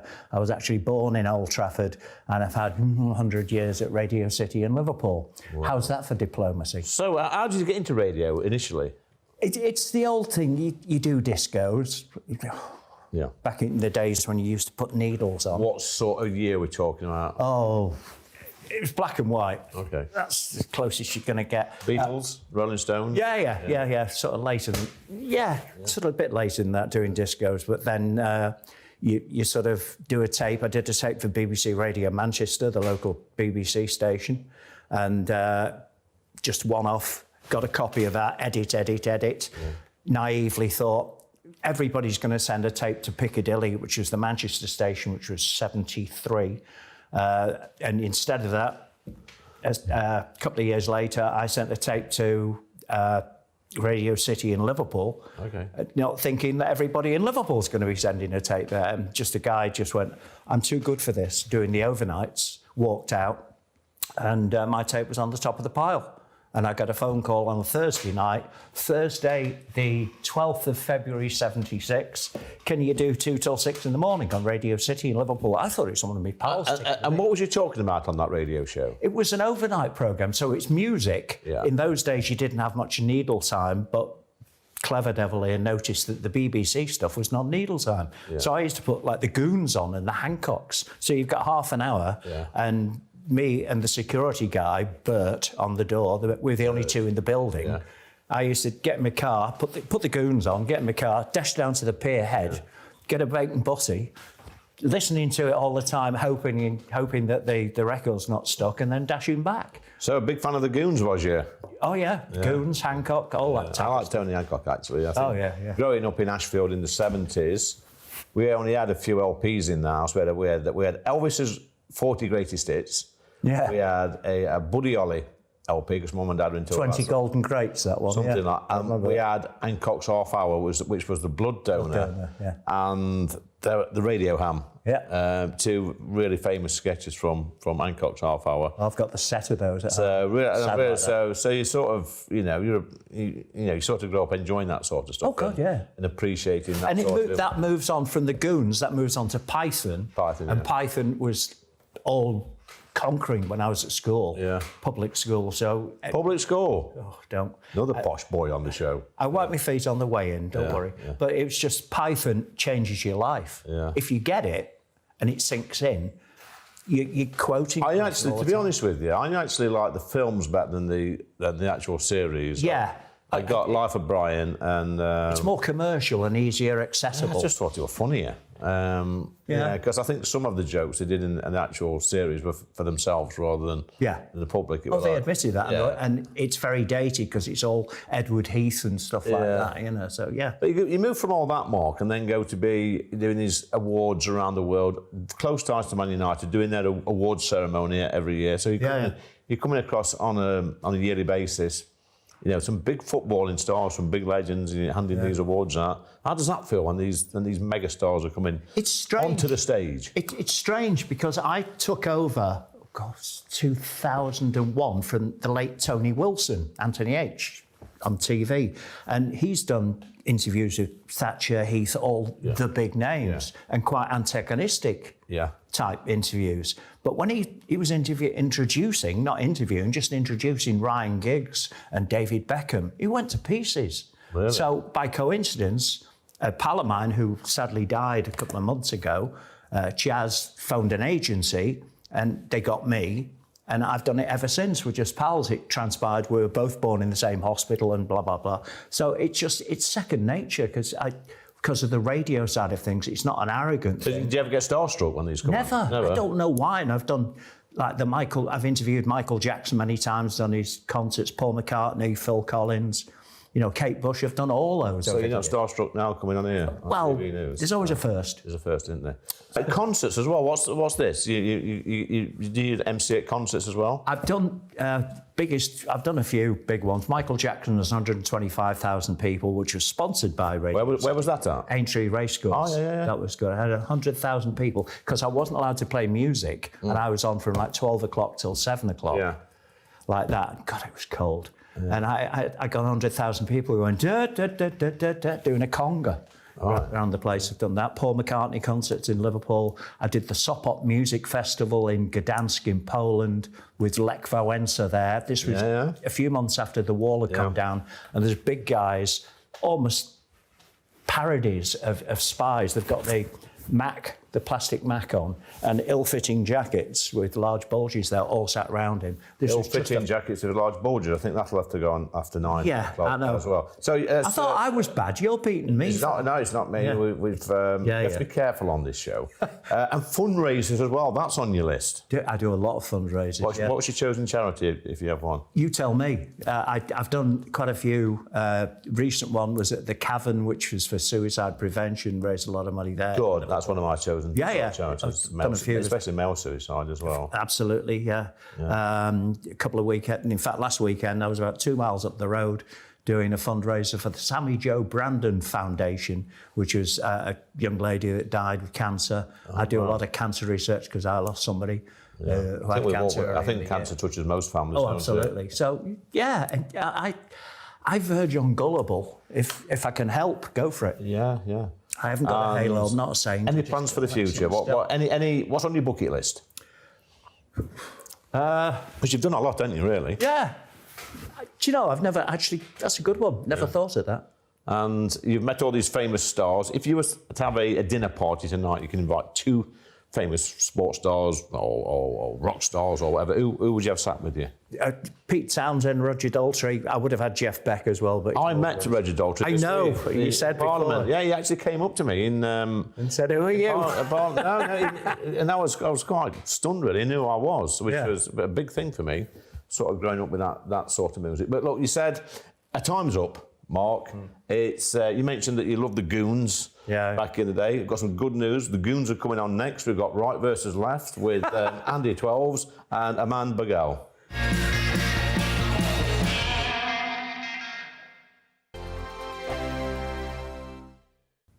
Evening. Yes, it's time for your latest weather update from the Met Office here on GB News. The weekend is upon us and it's going to be much milder than it has been for the past few days.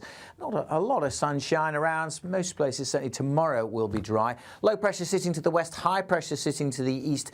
That means our winds are coming up from the south. There is this weather front draped across the country at the moment, fizzling out as it crosses eastern England, so just a few spots of rain here, but it's made for a very wet day across parts of Scotland. That rain heading its way up across the Northern Isles. Further showers following on here, but most other places having a dry night. A lot of cloud around.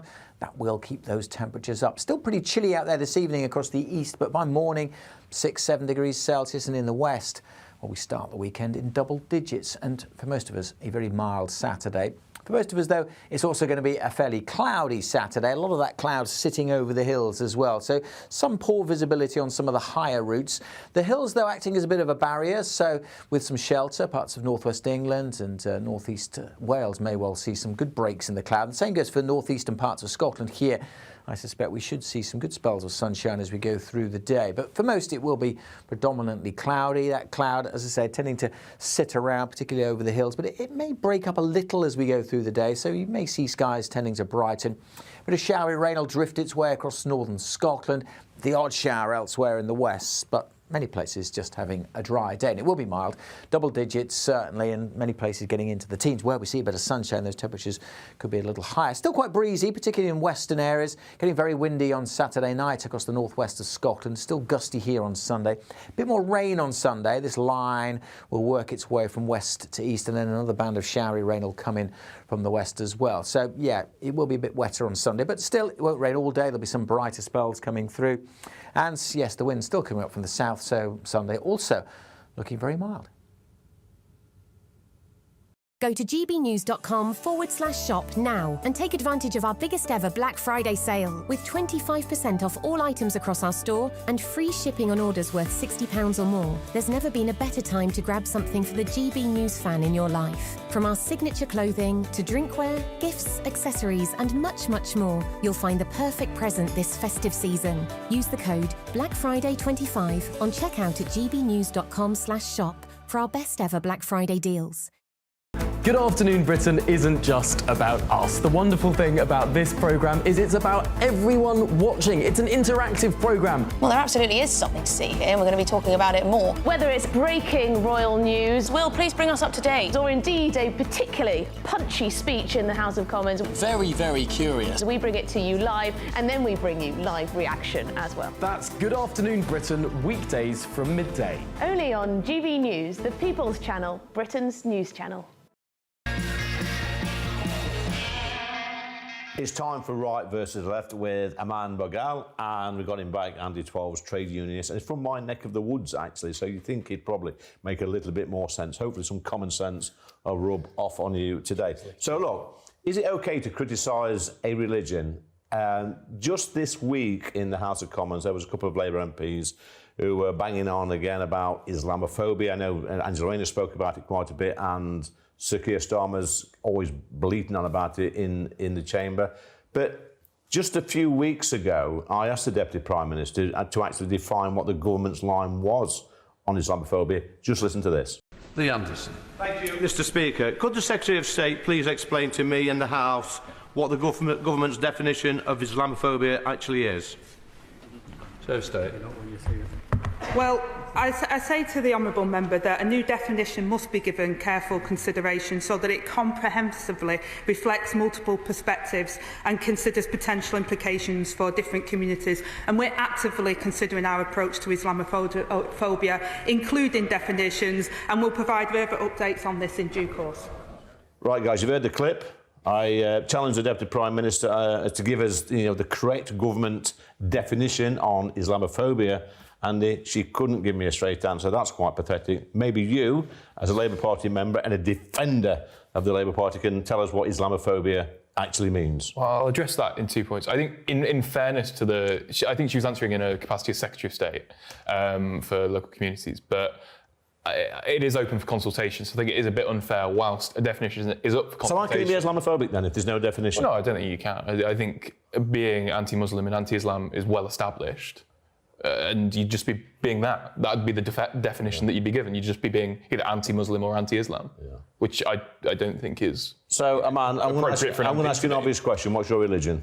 I'm a Sikh. Okay, so if I don't like the Sikh religion, is that a problem for you? Not at all. I would defend your rights to not like it and to question it and to criticise it as much as you wish. Yeah. I mean, look, I think blasphemy in this country has long been a national conversation that's settled. It's an issue that is settled. We do not have anti-blasphemy laws in this country, and we shouldn't, because very simple matter, we have freedom of speech, and it should be absolute. Yeah. But of course, and look, as a man of faith, I would also argue that every individual has a right to worship, right to pray, right to their religion as they wish, without fear. However, having said that, no religion should be above criticism or question. That's how reform happens. That's how things are settled in a meaningful way. But thirdly, I would also argue that we heard that Labour MP the other day talk of bringing in anti-blasphemy laws here for Abrahamic religions. That in itself is the very definition of division. What about the Indic tradition, the Dharmic, the Hindu, the Sikhs, the Jains, the Buddhists? Would it not apply to them? But having said that, I think more than that, I think if you're in the UK, you embrace our values of freedom, liberty and democracy, or you practice what you preach and go and live somewhere where the things you want are being practiced already. You put that very politely. I just tell them to clear off, Andy. What about you? Well, I mean, I don't support blasphemy laws. I think it's silly. It was a silly suggestion from that MP, some dozy backbencher. It's not just that, it's a very slippery slope. It's a slippery slope. Because we've just seen the scenes in Bangladesh yesterday. We've had this coup in Bangladesh. We've gone from the Awami League, mostly sensible people, to this Islamist-backed Muhammad Yunus. And we've seen Hindus being killed left, right and centre. And yesterday, the main priest, the Hindu priest in Bangladesh, was arrested for what? For not having the Bangladeshi flag above the Hindu flag. Why isn't the Labour Party calling this out, Andy? You know, sort of pandering to just a few in society. You know, like a man says, you know, we are a tolerant society, we are a welcome society. We're not bothered what religion you've got, but a religion should always be open to scrutiny. I agree. I completely agree. And unfortunately, Keir Starmer hasn't consulted me on this particular issue. Well, but I think what issues has he consulted you on? I think it's probably very few, unfortunately. Is that none? Well, I mean, I'm a Labour Party member. We've got internal democracy, so. You mean he sent you an email once? He did several times. I met him once at a reception. But surely, as a free speech absolutist, you must agree with his right to ask that question. And it's hard for you to go, oh well, no, this is all wrong. It's his right. He's got the freedom of speech. Yeah, he's got every right to ask for it. I don't think he's right because the fact is, what he's asking for is a clampdown on freedom of speech.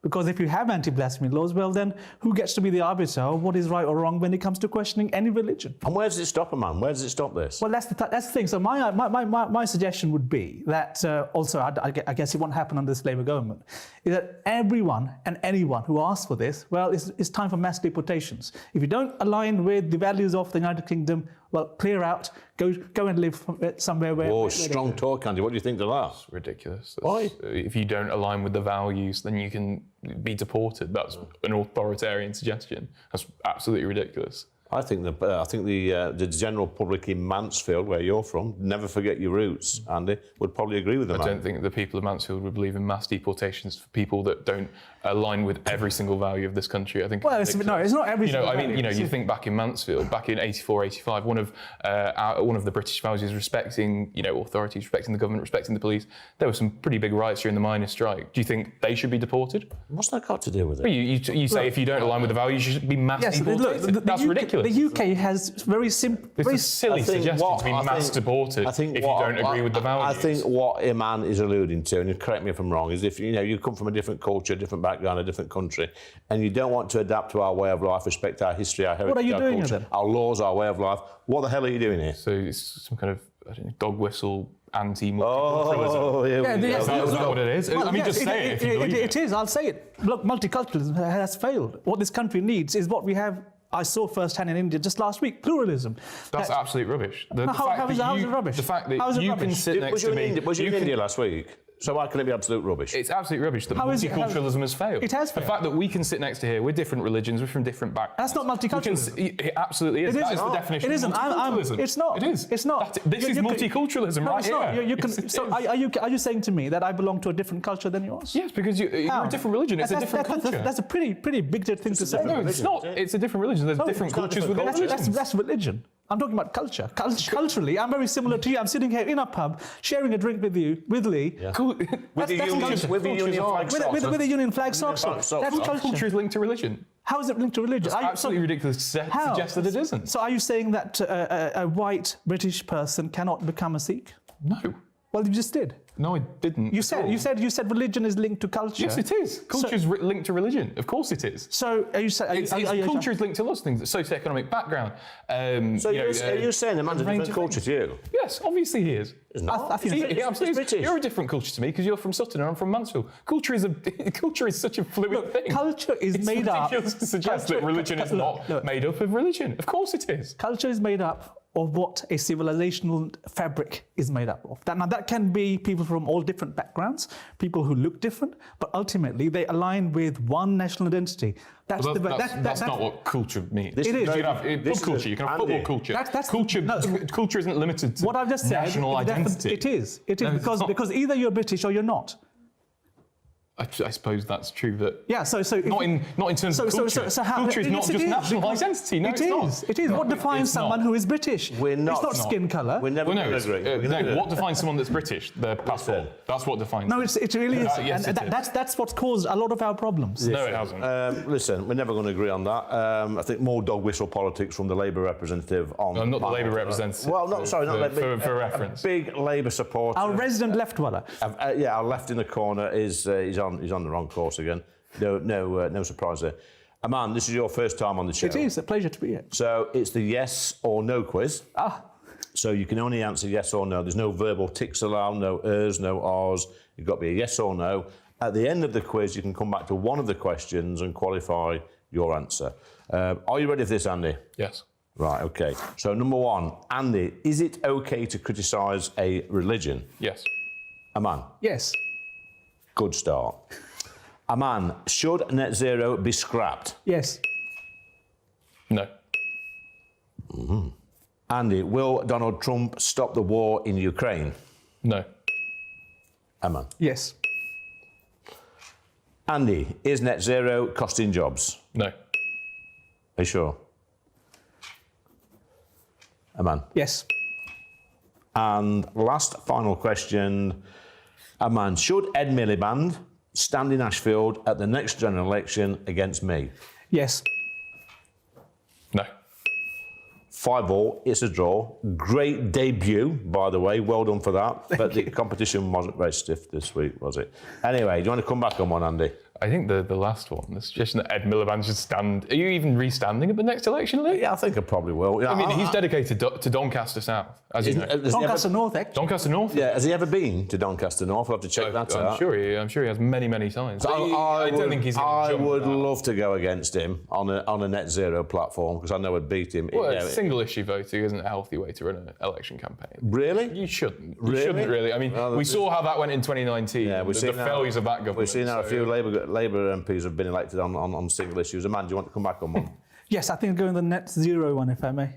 I think, look, we need to put Britain's national interest first. Yeah. When it comes to industry, when it comes to creation of jobs, when it comes to energy security, well, we ought to be A, excavating more of our own energy needs, and B, gradually weaning off ourselves from despots in the Middle East, from importing their oil. We should be talking more with Canada and the US about their supplies. And most of all, I think it's about A, encouraging people to be able to put food on their table, but also not freezing our grannies. And would you stop Lammy flying around the world upsetting people? I think he's not here to defend himself, by the way. He's not here to. Andy is. Well, Andy is. But yeah, I mean, look, I think Lammy has been probably the biggest mistake this government has made in putting him up as Foreign Secretary. Let's not forget, the first show when he went into the FCO, I'm an old FCO hand, he went in there, did a video saying, I am here as Britain's first black Foreign Secretary. And what's that got to do with his job? Exactly. Well, he got that wrong as well because James Cleverly was the first. Yeah, that's true. Yeah. African origin. And you're looking confused, you're looking bewildered. I don't know what they've put in there this week, but you're looking battered and bruised, mate. It's just a bizarre line to go down going after David Lammy's slight quirks in his language. Slight quirks? I think he's doing. He's supposed to be our biggest diplomat. I mean, he's supposed to say, I'm the British Foreign Secretary. I'm here to represent British national interest. You look at. I think if you look, guys, I've got to stop you. The stuff he's doing in London against dirty money, I think is. I've got to stop before it gets physical. So that was a feisty debate. Well done, boys. Do not go away because coming up next we've got Geordie Shore star Ricky Guanaccio.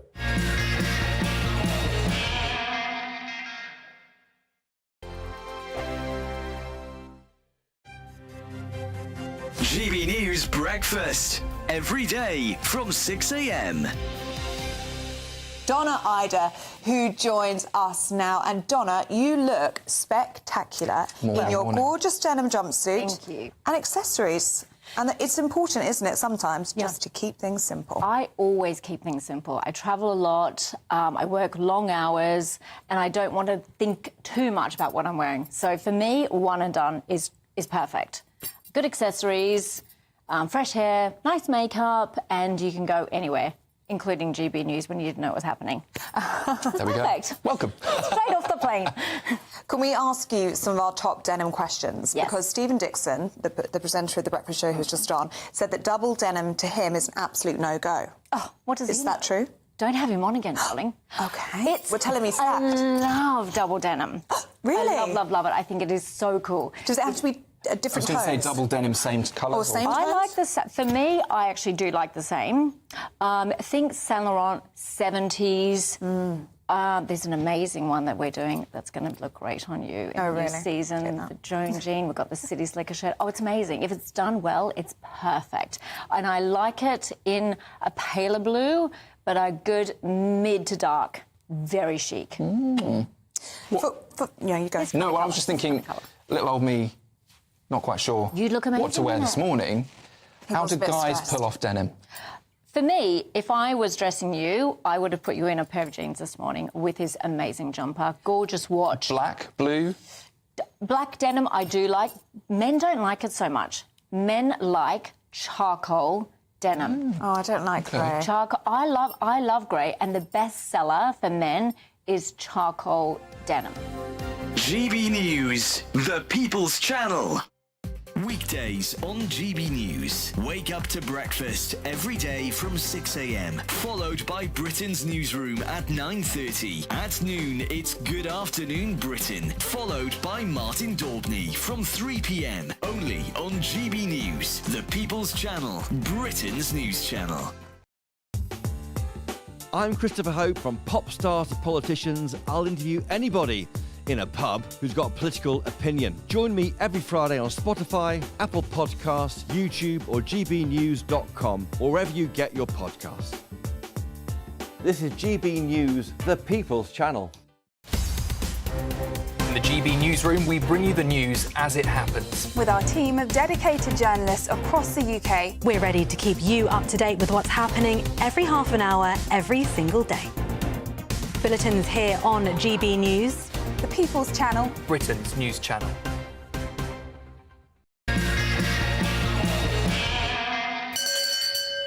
That's Last Orders at the Bar, and I'm joined by Geordie Shore star Ricky Guanaccio. Have I said that right? Is that Italian? Yeah, it is, yeah. Is Italian, your parents Well Italian? done. Is it? Pronunciation was pretty much perfect. Yeah, well, there you go. So, look, mate, Geordie Shore, I've never watched it, mate, so I do apologise about that. But I know these reality TV shows are making big stars out of the people, making you famous, making you loads of money. Is it worth it?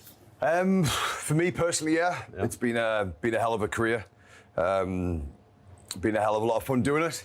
Ups and downs, but first and foremost, money-wise, yeah. That's good. So you go from being just a normal gadgie on the street, as they say up there, don't they? And then you go to people stopping in the street, you being famous, wanting the autograph and all. How do you cope with that, Ricky? Well, when we first started doing the show, I mean, we got our show off the back of Jersey Shore in America.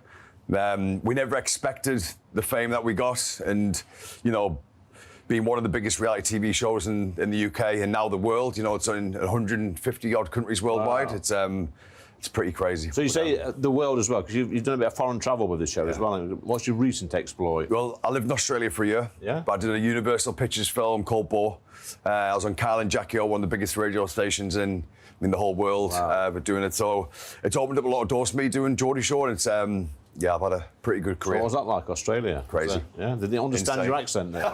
It's a big place. I don't know whether you've been before, but the travelling over there when you're doing PAs, going from Perth to Sydney, up to Darwin and that kind of stuff, but it's a hell of a lot of fun. So it's coming back on our screens, isn't it, Geordie Shore? When's that? January. And you in it?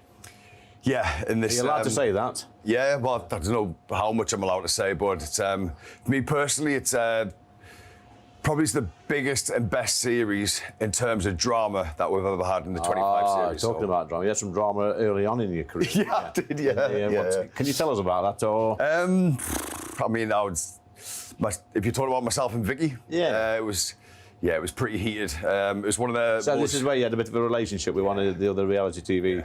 Not a good idea, is it really? It's not really, but when you're young and you're getting thrust in the limelight and you've got cameras around you, you kind of just roll with it. And, you know, obviously we were very young back then, and she's going to have a really successful career, and so have I. So wish her all the best. So any advice for young people looking at this? Do they wanting to be, because there's lots of people out there want to be in these reality TV shows to get the money, get the fame, get the girls, get the boys, whatever? I mean, it's not the luxurious life, you know, that we all set out to live. Really, it's there's a lot of travelling. There is good money, but you know, there's a small percentage of us that actually make it, mate. To be honest with you, it's a lot of people jump in thinking there's going to be loads of money in there, and you're going to be doing lots of TV, lots of things. But you know, I've had a few friends that haven't quite made it, and it's not been so good for them. So I'd say everyone run for the hills, and you know. But it's not for everybody, is it? Because it can be quite damaging mentally, I would imagine. Some people can't cope with that instant success. There's a lot of mental pressure. Yeah. It's when you're living in houses. I mean, for example, Geordie Shore and Love Island's probably the same as well. When you're living in villas and you're living in houses, the arguing side sort of plays on your mind. You've got to deal with all that. You know, it's a hard place to be. It's a pressure cooker. So if you're living in one of these villas, Ricky, or one of these houses, do you ever wake up one morning and think, what am I doing here? When I first started, yes. Now, I love it. Yeah? Yeah, I don't mind all the, there's no emotion connecting me now with filming. It's kind of like I go in there, it's fun, or it's, it's dramatic, whatever it may be. But I'm filming now with my best mate, Jay, again. He left in Series 5 of Geordie Shore, so to have us both back and filming together, it's, it's enjoyable. So you've got a brand, you're well known, which, an upside to that, I think, where a lot of people I see on this show is that you can do good stuff as well. Obviously, you're doing good stuff with your career, but there's other stuff you can do to raise a few quid for charities and stuff like that. I know you're involved in one charity. Do you want to tell me about that? Yeah, Balls Cancer. I'm there actually tomorrow night as well. So it's all for a good cause, and it's, the more eyes that we can bring to it, I myself and other people in the public eye, with followings, it's doing something good for the communities and, people out there and that as well. That's so it's all positive. So are you a drinker? I am indeed, yeah. Let's have a pint pot here. You're going to pull a pint pot. You just get any pint pot there. Ignore the landlady here. We're going to, get you to pour oh, no, you're doing it, aren't you? You've got the proper neck oil. You can do that one, yeah. You can do that one. The neck oil is it's not easy to pour. You've got 30 seconds to pull a perfect pint. Right. Okay. Have you ever worked behind a bar? No. No. Yeah, for not a long period of time. My mum and dad had a. Well, I can definitely messed this one up. Yeah, I can actually believe that you've never worked behind a bar. Yeah, so my parents sacked us when I worked in the restaurant. Well, obviously, you wouldn't get a job here with a pint like that, would you? Do you want it? No, mate. You just broke a dumb bar, mate. It's a poor one, guys. It's not very good. But you know what? We've seen worse on the show. We just speak to the producer. James, have we seen a worse one? Looks really good though, doesn't it? He says no, probably not. No. We've not seen a worse one. So don't give the day job. But listen, Ricky, you've been successful, mate. You look the part. You got the body. You got the hair. You got the looks. But there's young people out there, especially young men and young women as well, looking on social media at role models like yourself and people that's on these shows. What sort of advice could you give to them? Because it can be a slippery slope for young people trying to look a certain way. That sometimes bothers me. There's too much pressure on young people. But yeah, there is, mate. I've got into music. I've found a passion for doing that. The reality TV thing is, if it's there, it's there. But it's, in terms of looks-wise and that kind of thing, aesthetics-wise, I've had 3 nose jobs myself, and there is a lot of pressure on you to look a certain way and, be a certain way. But it's each to their own. Well, really. there's nothing wrong with trying to look your best, is there? But I think, especially young girls, I see them on the internet now, where they've got these filters, they do all this stuff, and when you see these people in real life, they look nothing like the profile picture or what they've got on social media. And I don't think any of us do we? No, you've not seen mine, have you? Really? But no, that's okay. How old are you now, by the way? 38. 38, knocking on a bit now. I am. So you've been involved in reality TV for what, 12, 13 years at the moment? 13, 14 years. Well, that's good. So, it's not going to last forever. So what do you see yourself doing? Some of our parents have. Thanks for that. See, I don't know, 10 years' time, Ricky, what do you see? What do you want to be doing? And then this is why I related to the music. So when I lived in Australia, I always try to plan ahead, and I'm always like to be active. The reality TV thing, if it's there, it's there. And you've got to find your passion, you've got to find your love in your life and enjoy what you want to be doing for the rest of your life. And I found that with music, with DJing. I've been very fortunate to have a friend that I've shadowed and signed under Mark Knight's assistant label to Love Another. So I was releasing music through there, and I've kind of learnt along the way with the DJing. I'm now touring. Can you sing? No, I can't. Can you play? Is it just DJing? But I'm currently touring the UK doing Pop World TV under Stonegate, so I'm filming a show for them where, it's a DJ, I've got a camera crew with us, and that's what I'm doing. So why do you think, you just said earlier, Ricky, that reality TV shows like Geordie Shore is picked up all over the world now, 100 odd countries. Why do you think it's so successful? Are people just nosy? It's flying the wall TV. Yeah. What you see is what you get. We're just doing everything what people do on a night out or in everyday living, but it's filmed. It's the realest of reality TV shows that you're going to get. When it first hit TVs, people were like, "Oh my God, take it back from it." I know Cheryl Cole was like, "This is great, flying the wall TV," but it's I think a lot of the other TV shows, it's a lot more like a drama show. It's a lot more scripted, where ours is what you see is what you get. The cameras are there. We go out, we entertain it. Is it easy to forget the cameras and the microphones are there and the team? It is once you've been doing it for how long I've done it. Yeah. When you first start doing it, you go to bed thinking, why did I say that? And why did I argue with that person? Why did I do this? But now it's kind of like, you know, it's just second nature. Oh, I'm getting a bit jealous, Ricky. This Geordie Shore. Have I got the right accent to get on this Geordie Shore? Do you think? There was a lad called Louis, and he was in there from Barnsley. So, it's not a million miles away, Barnsley. But you've got a new series coming out. When's that, and how can we watch it? It's out in January. Yeah, and it's going to be a hell of a series you do not want to miss. And where's it filmed? Thailand. Whereabouts in Thailand? Koh Samui. Never heard of it. Beautiful. Ricky, really nice. Pleasure to meet you, young Cheers, man. Ian, thank you very much. That's Ricky Guanaccio, and I pronounced that exactly right. Thank you for joining me on Lee Anderson's Real World. Been another great show with some cracking guests. More of the same next week on GB News. But coming up next, we've got Friday Night Live with the brilliant, the fantastic, what's his name again? Mark Dolan. Bit harshly, Mark Dolan, we are here with you Friday Night Live for the next hour. Developing this evening, MPs back the assisted dying bill. So is this a dark day for Britain? The licence fee goes up to £174. Is it still worth the money? Plus, Keir Starmer in hot water with his outgoing Transport Secretary. That's all to come.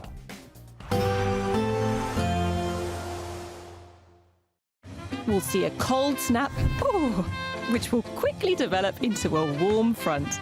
Boxed Boiler Repairs, sponsors of weather on GB News. Evening. Yes, it's time for your latest weather update from the Met Office here on GB News. The weekend is upon us, and it's going to be much milder than it has been for the past few days. Not a lot of sunshine around. Most places, certainly tomorrow, will be dry. Low pressure sitting to the west, high pressure sitting to the east. That means our winds are coming up from the south. There is this weather front draped across the country at the moment, fizzling out as it crosses eastern England, so just a few spots of rain here, but it's made for a very wet day across parts of Scotland. That rain heading its way up across the Northern Isles. Further showers following on here, but most other places having a dry night. A lot of cloud around. That will keep those temperatures up. Still pretty chilly out there this evening across the east, but by morning, 6-7 degrees Celsius, and in the west, well, we start the weekend in double digits, and for most of us, a very mild Saturday. For most of us, though, it's also going to be a fairly cloudy Saturday. A lot of that cloud sitting over the hills as well. So some poor visibility on some of the higher routes. The hills, though, acting as a bit of a barrier. So with some shelter, parts of northwest England and northeast Wales may well see some good breaks in the cloud. The same goes for northeastern parts of Scotland here. I suspect we should see some good spells of sunshine as we go through the day. But for most, it will be predominantly cloudy. That cloud, as I said, tending to sit around, particularly over the hills. But it may break up a little as we go through the day, so you may see skies tending to brighten. But a showery rain will drift its way across northern Scotland. The odd shower elsewhere in the west, but many places just having a dry day. And it will be mild, double digits certainly, and many places getting into the teens. Where we see a bit of sunshine, those temperatures could be a little higher. Still quite breezy, particularly in western areas. Getting very windy on Saturday night across the northwest of Scotland. Still gusty here on Sunday. A bit more rain on Sunday. This line will work its way from west to east, and then another band of showery rain will come in from the west as well. So, yeah, it will be a bit wetter on Sunday, but still it won't rain all day. There'll be some brighter spells coming through. And, yes, the wind's still coming up from the south, so Sunday also looking very mild. We can expect clear skies, leading to a light and warm day ahead. Lovely. Boxed Solar, sponsors of weather on GB News. It's our festive treat to you. Your chance to win an incredible £50,000 in tax-free cash. Our biggest ever Great British giveaway. What would you spend £50,000 on in the coming year? Spectacular holidays, a brand new car, home improvements, or maybe you'd just like to save it for a special occasion. For your chance to win £50,000 cash, text cash to 63232. One entry costs £2 plus one standard network rate message, or text bonus to 63232. 5 entries cost £5 plus one standard network rate message. Go to gbnews.com/win. Entries start from just £2. You can call 0903 681 3232. Calls cost £2 plus your network access charge. Or post your name and number to GB10 PO Box 8690 Derby DE1 9TT. UK only. Entrance must be 18 or over. Lines close at 6 p.m. on the 31st of January. Please check the closing time if listening or watching on demand. Good luck. Go to gbnews.com/shop now and take advantage of our biggest ever Black Friday sale with 25% off all items across